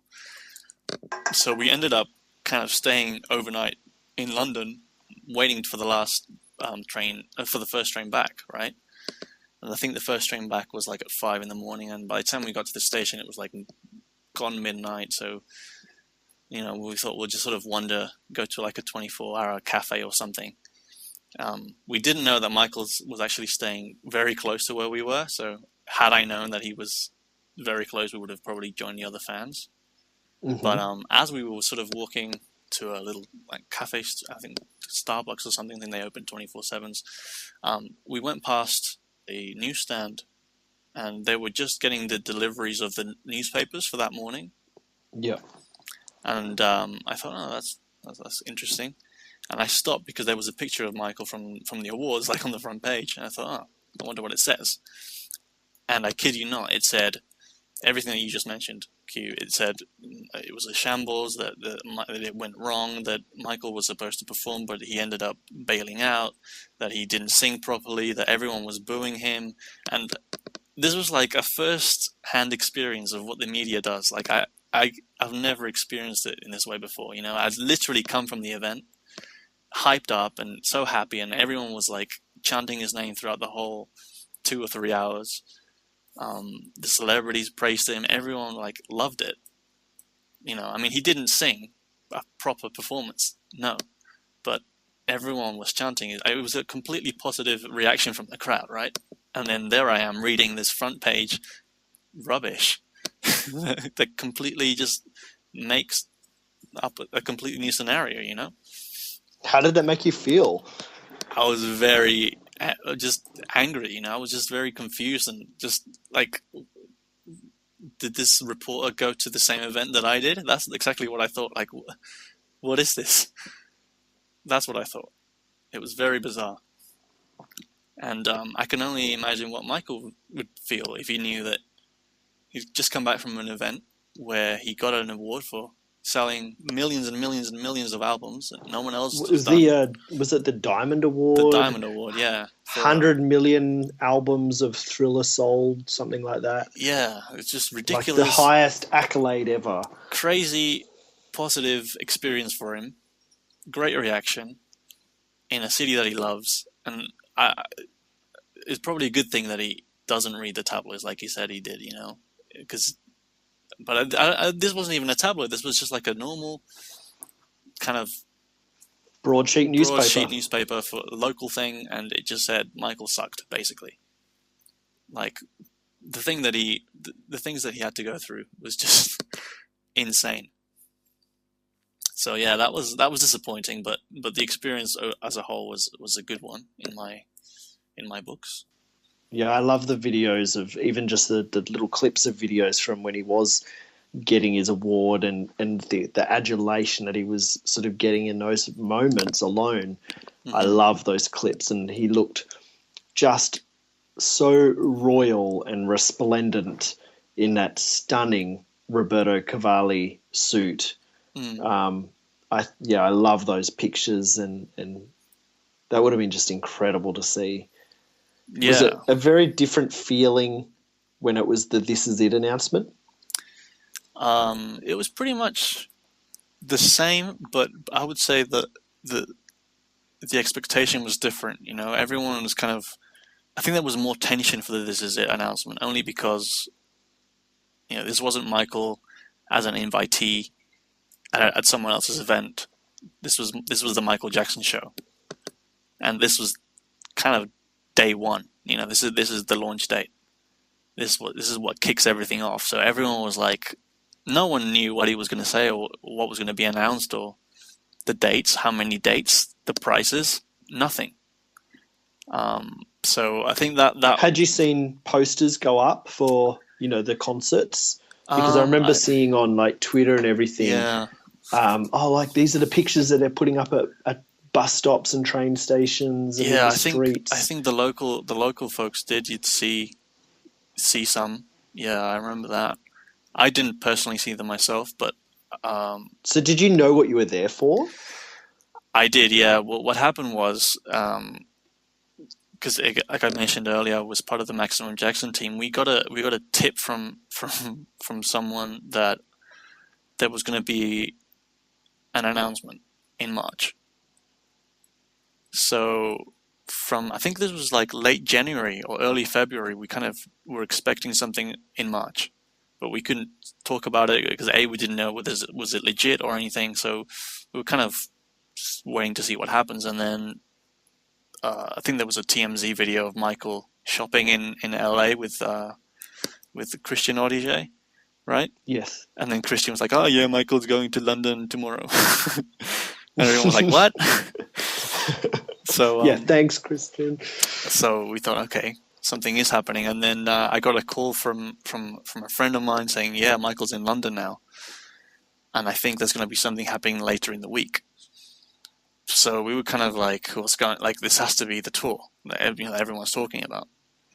So I kind of knew what to expect. But again, I didn't know whether was it going to be a one-off show? Was it going to be, 5 dates in London and then I'm going to go somewhere else, or was it going to be a new interactive experience that Michael's thought of? I really just didn't know what it was about until Michael. Actually, even after Michael came out and talked, I still didn't know what was happening. But that was pretty much the expectation at the beginning. Yeah, for sure. So incredible experiences, and from such variety of things, from like actual live concerts with 100,000 plus crowds, record breaking nights in Mexico, to receiving the highest world music award honor from Beyonce, of all people, incredible alone, to then hotel sort of gatherings with fans and Michael throwing stuff down to fans and chasing the cars, and then to This Is announcement. You've had some incredible experiences. And yeah, I think that This Is It announcement is something that I keep very dear to my heart as a last official appearance that Michael did, I think. Wasn't it? I think it was the last official appearance. Yeah, it was official thing. So, and I actually managed to get some good photos this time. I'm looking at one now. Cool. Yeah, so you can see me on the This Is It video actually on the film. I'm just at the back of a big crowd of people. That's so cool. Yeah, I never got to be, well, as far as I know, in any of the sort of official video or montages that came out of the screaming fans, and everything was always filmed wherever he went. And I was like, it'd be so cool if I got to be one of those fans that end up in like the crowd scene in some video montage. Yeah. And there you are. You're in This Is It one. I've got a friend, my friend Paul Black, who is in some crowd scenes in a Michael documentary. I was like in the background of the news footage when he arrived at the Perth hotel, but I had a hat on. I never used to wear hats, but I had a hat on that day of all times. Mm-hmm. So it's hard to sort of see my face or anything. But yeah, I didn't get to sort of see any big official announcements and award ceremonies like yourself. I first time I saw him was here in Australia, in Brisbane. Mm-hmm. I was on the History World tour. I didn't get to go to Brisbane when he actually arrived at the hotel for the official arrival celebrations, but I had tickets. Me and my friend Ben, we had tickets to the history show, and before the show we went to the hotel. I think Darren Hayes on our Darren Hayes special spoke about his experience of being at this same hotel with all the fans outside. And Darren, I don't think Darren was there the day that I was there, but the first time I saw Michael he was in a red shirt and at the very top balcony of this tall hotel. So he was like this little tiny person way up in the sky on top of this sort of tower, and he was waving down to us, and there was like probably a group of about 30 fans around the side of this hotel on the Brisbane riverbank. Mm-hmm. Overlooking the river, and yeah, we could sort of see him up there, and we were going crazy. And I had made a sign, like a big cardboard sign, big rectangle, white cardboard with red writing. I based it on the sign that says King of Pop that's in the History album teaser film. Oh yeah. There's a shot of a fan with this sort of red writing on this white poster. So I basically copied that poster and remade it so I could have one and take it to use it, sort of seeing Michael. Cool. So I was waving that around, and I do remember that he could see the sign and he pointed, like when I sort of unrolled this cardboard into this sign and was holding it above my head and waving it, he did see it and he pointed down, which I thought was so cool. Yeah, and that's we were awesome. all going crazy just for this little red speck up in the sky at the top of this tower. Like all the photos, it's like, there's Michael. It's like, there's a red dot at the top of this blurry tower. I was like, yeah, that was him though. I think this was the same night that Australian TV presenter Molly Meldrum interviewed him. Okay. For the history sort of tour. Molly got to interview him. They spoke about the tour and the Ghosts short film. It was part of there used to be a TV show here called Hey Hey It's Saturday, and Molly had the music segment. And Molly interviewed Michael a number of times through the years. And I think this was the same night that interview took place, because when Michael actually left the hotel to go to the stadium, we were at the front of the hotel and we saw not only Molly Meldrum leave at one point in a car, and we said, how's Michael? And he said Michael was really well. But then when Michael left, he was pretty much all done up, ready to go for the show. The eyelashes, the almost stage makeup was pretty much as is. We got the photo I took as he went past in the car, the photo that I took on a film camera, because back in like 1997, it was only really film cameras. Michael's face is obscured by someone holding a camera up. Right. Looking through the front of the Tarago, the little minivan windscreen.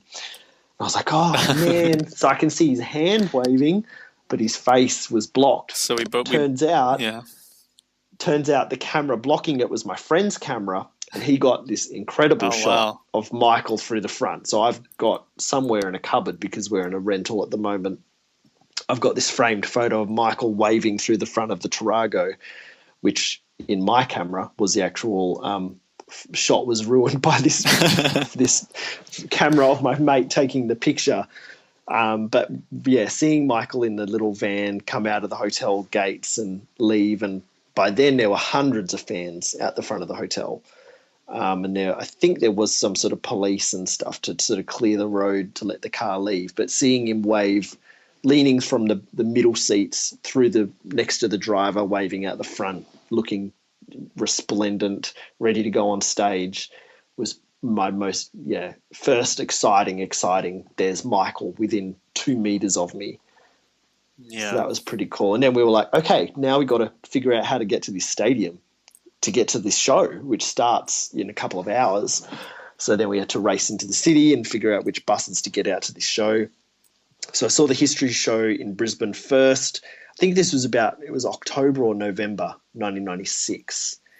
And the tickets we had, they were classed as silver tickets, I believe.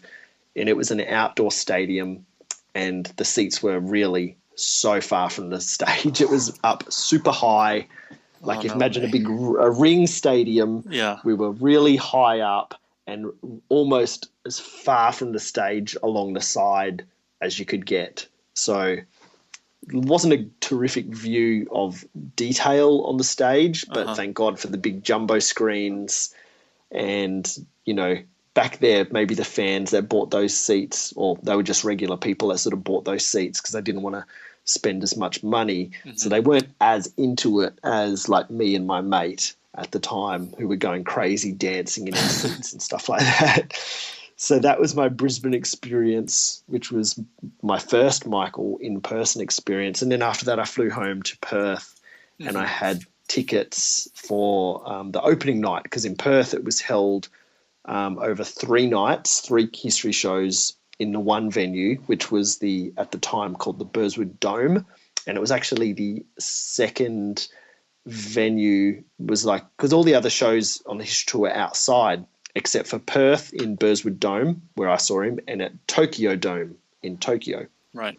So it was a much smaller venue and a lot more intimate. Like it was, I can't remember, maybe would not have been more than 30,000 people, sort of, probably not even that, probably only like 15,000 in this little venue. Wow. Yeah, I can't remember. It's in the history program. I think it shows the sort of capacity of all the venues that he performed. So it's a much smaller venue. Oh, that is and I was at the hotel when he arrived in Perth. So he landed, and me and some friends went to the hotel, which was like near the beach in Perth, and it was so windy, and there was like thousands and thousands of people awaiting Michael at this hotel. Had this huge driveway for everyone to sort of be lined up against. There were fences that people were sitting on. People had climbed on top of nearby buildings so they could get a vantage point. There were cops and little barricades, tiny, flimsy little barricades to hold these surging crowds. And the news people were there, so we could see, he's landed at the airport. He's on his way. He's on the freeways. There's helicopters sort of showing he's here. And then the little Tarago and the cavalcade cars sort of arrived at the end of the driveway. And we thought, is he going to get dropped off down there? Is he going to go in a sideway? But in the end, it was sort of like an official event. A lot of the history hotel arrivals were like official events with balloons to be released and like charity kids and koalas in Australia and dances organised.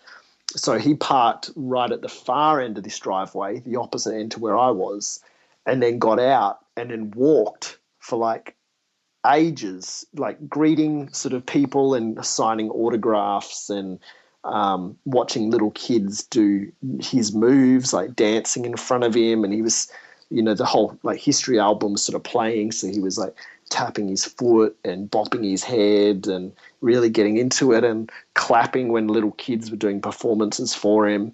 So he was walking like really quite slowly from the far end of the driveway all the way up to right in front of us, like probably within like 3-4 meters of where I was standing. So that was insane. That was like the first time I was in that crazy fan crush where it was just like you were literally getting crushed by fans, and they were surging forward, and the police were trying to make sure that people didn't break the barricades and stuff. And I was pretty much right one person in front of me, and then the barricade was just in front of them. Right. So I was reaching close. He had his hat on and a mask, but he didn't have sunglasses on. So it was awesome that we could see his eyes. Mm-hmm. That's great. It was so exciting. Yeah, that was a moment that I'll never forget. And then I went to the history concert. Whole other story for another time, but I will have to dig out my ticket one day and put a picture up, because I actually had tickets in the front row for the history show in Perth, which I have to say wasn't the greatest seats, because the stage for the history tour was really high. Yeah. So you couldn't see stuff happening at the back of the stage. But yeah, I'll have to find them. They're in a storage box somewhere. So, and the promoter that was selling tickets had actually double sold my seat. Wow. So I had bought a package, which was like a dinner before the show.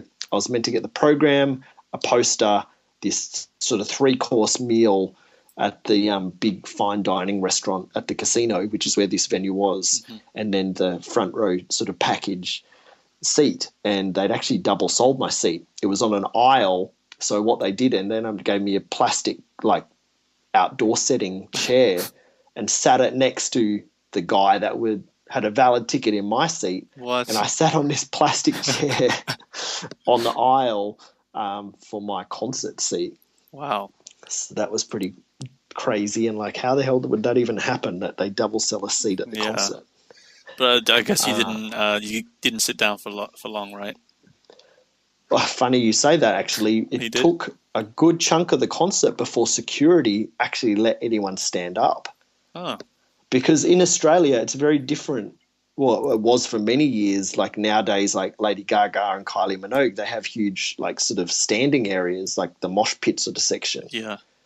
But back sort of in the 90s, that wasn't a very common thing in Australia unless you're at like a music festival. So everything was like these neat ordered rows of seats right up into the front row. Wow. So, and security were like, sit down, because the people behind apparently couldn't see, which is like crazy. And so we were trying to get up and dance at an actual Michael Jackson concert, but security for a good chunk of the show at the start were like, you have to remain seated. Yeah. So that was a bit disappointing for, the control of the crowd like that. Mm-hmm. At least you had a clear view, though, right? If you were on the aisle, you had a Yes. clear view. Yeah, so looking at the stage from memory, the catwalk from the history stage jutted out, and that was on my right-hand side, and then I was sort of probably in the first block on the left of that catwalk, and then my seat was on the left-hand side, so the left aisle of that block of seats. Right. It's hard now to remember stuff that far back, and especially since we watch so many like YouTube videos and concert videos. It's like your memories sort of get muddled and replaced. It blends into one. It blends into one. It's like, well, what did I actually experience, and what did I see with my own eyes compared to what did I see on a TV? Yeah.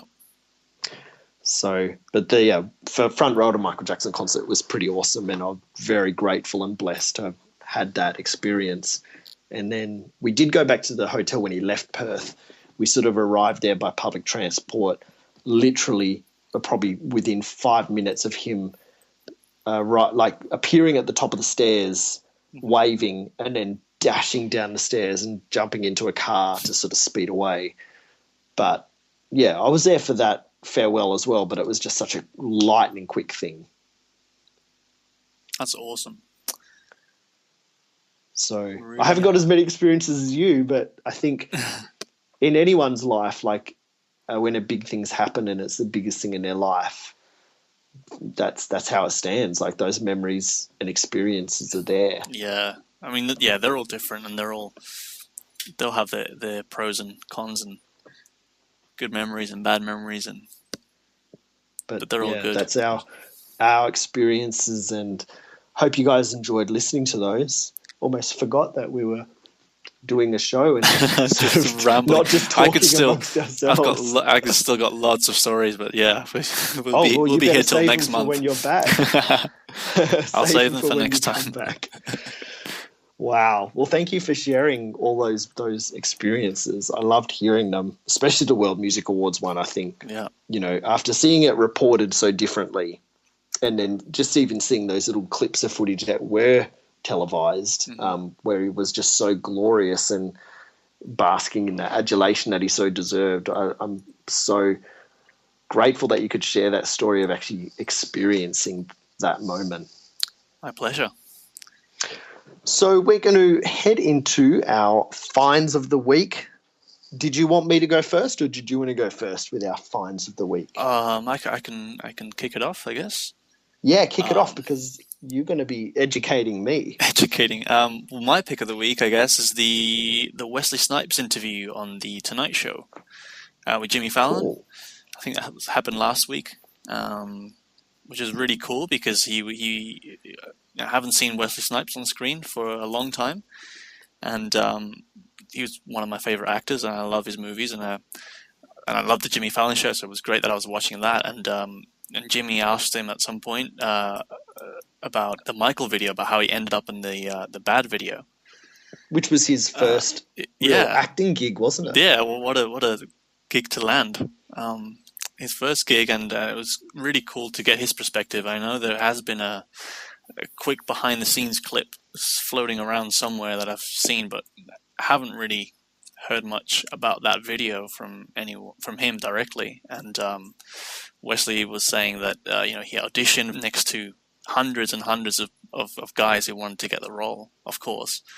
And obviously Martin Scorsese liked his vibe and liked what he was doing with the character, and he got the role. And he had nothing but good things to say about Michael. He said that he would do it all again if he was asked to do it. And he said that Michael was a great guy to work with, a really talented dude, and then we said a really funny story that I think we've kind of heard about online. I think maybe Martin Scorsese says it in the Bad 25 documentary, actually, that Michael kind of at some point got a little weary and perhaps a little scared from being in Harlem, where they were shooting the scene where he's walking at the beginning of the extended video. Yeah. Wesley Snipes was saying that at one point Michael turned to him and basically just asked him, are you scared? And just looked at him like, no. are you? And he's like, yeah, a little. Aren't you scared? And he's like, no, it's all right. So that was a really cool story to hear, and always great to see a positive story on Michael's work. That's so cool. We'll make sure we get the link. So I imagine that link's on YouTube. Yes, that's on. I think so. Yeah, it's on the Jimmy Fallon's awesome channel. So if you can put that link in the show notes, and we'll have that there for everyone to go and check out on the MJCast.com. Yes. So what's your pick? So it took me ages to decide. Like, I've always got a couple of things up my sleeve, but I'm like, oh, will it fit this show or not? But I was like, well, actually did something this week that I caught up on. We're not the only Michael Jackson podcast out there, and we wouldn't claim to be, so credit where credit due. The other Michael Jackson podcast that I enjoy listening to is by Who Jenkins. So on Twitter, at Who Jenkins. We've spoken about Moonwalk Talks before, but I've just caught up on the last 2 episodes this week. It's sometimes really hard to keep up with podcasts like it is with TV shows. So I caught up with the last 2 episodes of Moonwalk Talks, and they are so funny. So I just wanted to make my find of the week, Moonwalk Talks, and just the last 2 episodes of his, because they were really funny. And yeah, you guys should check it out. So he spoke in episode 8, which was in August. The episode went, and I think I've actually just hit play, so I'm going to stop that in case that was in the show. So Moonwalk Talks episode 8 was Michael Jackson video games, and he had his brother sort of co-host with him, and they were playing like the old Sega Moonwalker game and a Michael Jackson arcade game that came out in the early 90s, and they sort of live blog them playing these games, and you hear the cool music and stuff like that. So that was a really fun episode. That's about an hour and 13 minutes long. And then the episode 9 was actually a sort of like a short episode, about half an hour, and it was like a Prince and Michael Jackson episode. And it's funny that your find of the week was about Wesley Snipes playing that role in the Bad film, because in this we sort of hear about Prince's original sort of involvement in the Bad project when he was approached to duet, and then in the video he would have actually been sort of that role that Wesley Snipes played. So, but of course that never went ahead, so they went and recast it and rejigged the plot of the video, I guess, a little bit to just have this other dude play Michael's not really adversary but friend. Yeah. Wow. So that sort of came up in this episode 9, which came out on the 23rd of September episode of Moonwalk Talks. So we'll search iTunes. It's on iTunes as Moonwalk Talks, and then moonwalktalks.com is the website for Who Jenkins Michael Jackson podcast. But yeah, that was my find of the week. It was good to catch up on those. He doesn't do them as often as we do. They're generally not as long as our huge, long, waffling episodes that we tend to guys. do. We hope you enjoy it. That's what the pause button's for. Come back to it later. Make it a 2-parter or a 3-parter if it's too long. We get carried away. But, sometimes it's maybe quality over quantity. I don't know. I really enjoy the Moonwalk Talks. He's a really funny guy. He's a rapper. And he's just, he's really very street, sort of Michael Jackson podcast. So that was my little catch up of Moonwalk Talks, was my find of the week. So we'll have the links for that in the show notes as well. Great. So we got a couple of thank yous. I'll quickly get through these. Wanted to thank Dorita Ozeres for always being the first to like our posts on Facebook. She's always there clicking, ready to go. She's always the first one to press likes. So thank you, Dorita. We really appreciate that. Sandra Fakers on Facebook for the show feedback from our episode 16. Thank you so much. Diana, which is at Heren V96 from Mexico. Thank you. Bruce Aguilera on Twitter. Thank you very much. And we've even got a little Tumblr thank you. Thank you for our Tumblr listeners. I have been very busy sort of studying for my exams and stuff at the moment, so I haven't done much on Tumblr. But over at Tumblr, thank you to Private Hour. Thanks for listening and giving us some feedback on the show. And of course, we did discuss the Say alternate mix in this show. So shout out to Mike Deasy100 over on Twitter. Yes, sir, we certainly did hear it, and thank you for bringing it to our attention, and we were happy to talk about it on the show. Also to Sandra De La Vega Anderson, thank you for all the Unity updates. Send our love and respect to Tony and the artists for the Unity project. We hope that maybe you get some sort of recognition for the Unity album because we love it. A shout out to James. You know who you are. We don't always include you in the thank yous in every show, but this show wouldn't happen without you. So thank you, James, for everything. We love and appreciate everything you do for us. Andy, thank you for that email that we read out on the show about the details of the Thriller track. That was really awesome to sort of get that clarity about how that sort of came about. So really appreciate that insight and that we could share that. So, yeah, I guess the last thing we can probably quickly discuss as we wrap the show up is Janet Jackson has a new album. It just dropped yesterday. Yeah. And I got it today. So I had to, oh God, is he going to hear? The husband's home. I had to come up with a ruse to keep the car so I could go and get the album today. Good work. It's like, yeah, I've got to do the grocery shopping. Go do which I did, which we had to do, but I went and did that, and okay. I got the album today. And so the album in Australia is how many is it? 18 tracks or something? It's got because in Target and in HMV and stuff overseas, they go, here's 2 bonus tracks if you buy it at these stores. But I think the Australian version actually has those tracks as standard. Right.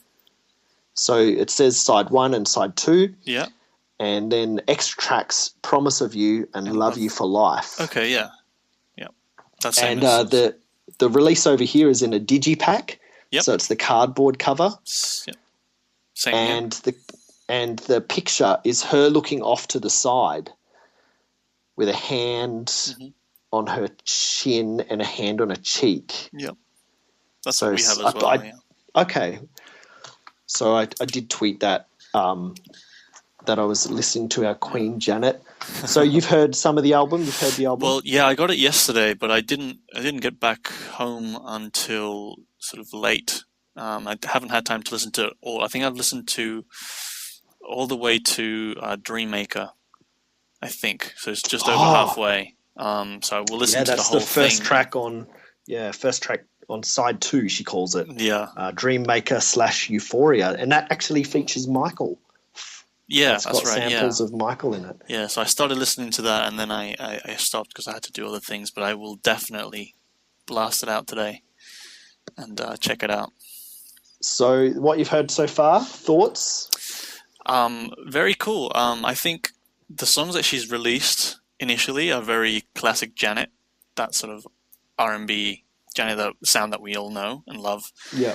With freshened up sounds, obviously. And then I was quite surprised to have to hear some of the other ones, like I'm not sure, like Should Have Known Better or After You Fall. Some of them are like really kind of energetic, more modern sounding, club ready type tracks, which is really cool to listen to her voice and that type of music. But I think they've done really well with balancing that new modern pop sound with her old R&B influence still intertwined in that production. So I think they've done well.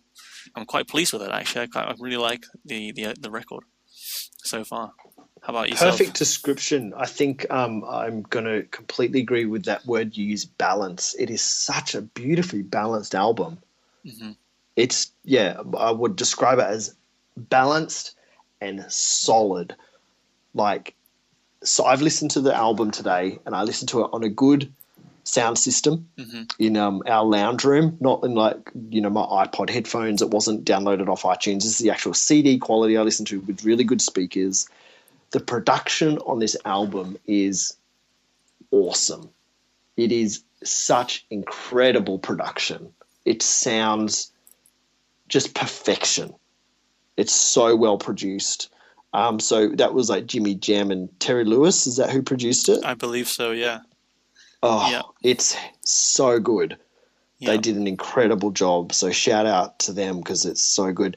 I love it. I love the album. I'm sure Jamin was messaging me yesterday when he heard the album and about what he loved. So I know he's going to be absolutely itching to talk about it on the show.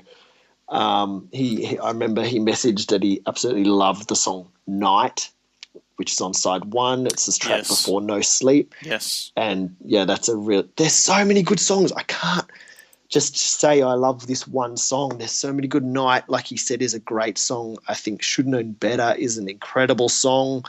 Damn Baby is awesome. The Dreammaker Euphoria song featuring Michael is incredible. There's just so many good songs. And it's got such a good balance, like you said. It's just, I love it. There's not a song on this that I would skip. I don't feel there's any like filler on this album, for a lack of a better term. Mm-hmm. Like every song is solid, every single one. And those songs that almost are like club songs, they're ready to go. Yeah. Like, yeah, they're going to have remixes and stuff, but these songs are ready to go if you want them in a club. It had me dancing around the kitchen when I was getting lunch ready. I had tears at some point. Like I had welled up eyes from emotion just to have Janet back. Well, not that she'd really gone anywhere, but it's been a while just to have a new Janet Jackson album of this quality playing and in the physical copy in my hands. It was good to feel that sort of emotion again, like to have this awesome, there's so much Jackson stuff happening at the moment and it's all so good and so positive. Yeah, it just got to me a little bit and oh my God, I'm getting teary now. I totally understand. It's awesome. I just think when I listen to it, I think if Michael had heard this, yeah, he would have been so proud of his little sister. And that's times like this when something awesome happens that I think Michael misses out on this now. Yeah. He's not here to hear this incredible art that his sister put out on this Unbreakable album. Yeah. Like Michael doesn't get to hear that. And I just think if he had heard it, we all know he loved the song The Knowledge and loved Janet's music and danced to it, in his studio. And I just think he would have been blown away by this album. And it just makes me really upset that he doesn't get to experience it. Yeah. But I'm glad that we do. And if you're a Janet fan, I can just share your feelings of how awesome this is. I've got like every one of her albums. And this is one of her best albums ever, for sure. It's such a solid and balanced and beautiful, incredible piece of art. So I'm sure a lot of you out there are jamming to it and enjoying it just as much as us. Yeah, definitely. I hope everyone gets a copy or streams it or whatever. It's a good one. It is incredible. One. It's some of her best work, I think. Tomorrow I can't wait to play it again. So, yeah, go get it. It's on iTunes. Go get a physical copy. The booklet has so many beautiful photos from that shoot, the album cover shoot. She's so beautiful. Oh, my God. The whole Jackson family is just so gorgeous. And, it's a great photo shoot in this booklet. It's got all the lyrics in the booklet, which I thought was really cool. Yeah, I was a bit surprised that, or maybe I missed them, that I didn't see thank you notes or anything. And usually she leaves like a little thank you notes, to producers or whatever. At the end of the album, there's a quick thank you for everyone that made this possible. Okay. But that's it. It's like 3 seconds. And no, you didn't miss it because I can't find anything in the book either like that. And I was surprised. Mm-hmm. Yeah, because usually she had pages of it. Yeah. And it's great that it's released under her own label now, yeah? Rhythm Nation Records. It is, Rhythm Nation Records. So in Australia, it's distributed through BMG Universal. Yeah, same. So it's, awesome. So happy to end the show on a high note like that. Unbreakable album, Janet. Congratulations. It's already number one. Yeah. Which is awesome. So well deserved. The song No Sleep continues atop the adult R&B charts for a sixth week as number one. I think that's broken her own record. It's slower on the album, right? No Sleep? I felt it was a little slower than the single. I will have to check that. But I'm not sure. I felt a little slower. The rap is on featuring J. Cole. I'm assuming that's the rapper on the album version. Yes. So, it's such a good album. Oh my God. It's so damn good. Janet, I love it. I love it. I love it. I love it. If you want to come on the show and talk about it, we'd be quite happy to have you. So there you go. So, Dan, thank you. Thank you again for allowing me to yap and share my my stories and for having me on the show. Loved it. Thank you so much for sharing those stories, for being such a great co-host, and of course you're the technical director today. You're the one that's doing all the technical stuff, recording. You're going to do a quick edit, and we're going to try and email this to Jamin, and hopefully he can upload that ASAP if he gets a chance and if he has good internet wherever he currently is. So thank you everyone for tuning into the MJCast. Email us at themjcast@icloud.com. Head to the website, themjcast.com, for all the show notes for this episode 17. We'll be back in a few weeks' time with Jamin, and he's going to have probably a few stories of maybe Michael stuff that he come across on his Europe travels, and it'll be great to hear from him and those stories. But thank you, everyone. Dan, any parting words for now? Do you need to direct anyone to any profiles or sites? You guys can find me on my website, I guess, danvillalobos.com. You can tweet me at villalobosdan on Twitter, and if you guys still check out forums, my friends over at historycontinues.com are still doing a great job. What else? Definitely go check out the new Janet album, for sure. And the new Jermaine song. And Jermaine song, yeah. And the 3T Boys EP. Yes. So much stuff. And I look forward to hearing the reviews or seeing more footage from their show in the States. Yeah, and go listen to the theme song at least, and maybe the EP, but definitely the theme song, because I think you'll really enjoy the production of that. Check that out. So thank you very much again, Dan. Thanks for what you're going to be doing with this recording to get it over to Jamin. Really appreciate that. We hope you enjoyed today's show. We'll see you again soon. Thank you all for listening, and I hope to hear from you in the email or on the social media. But thanks again. Michael on.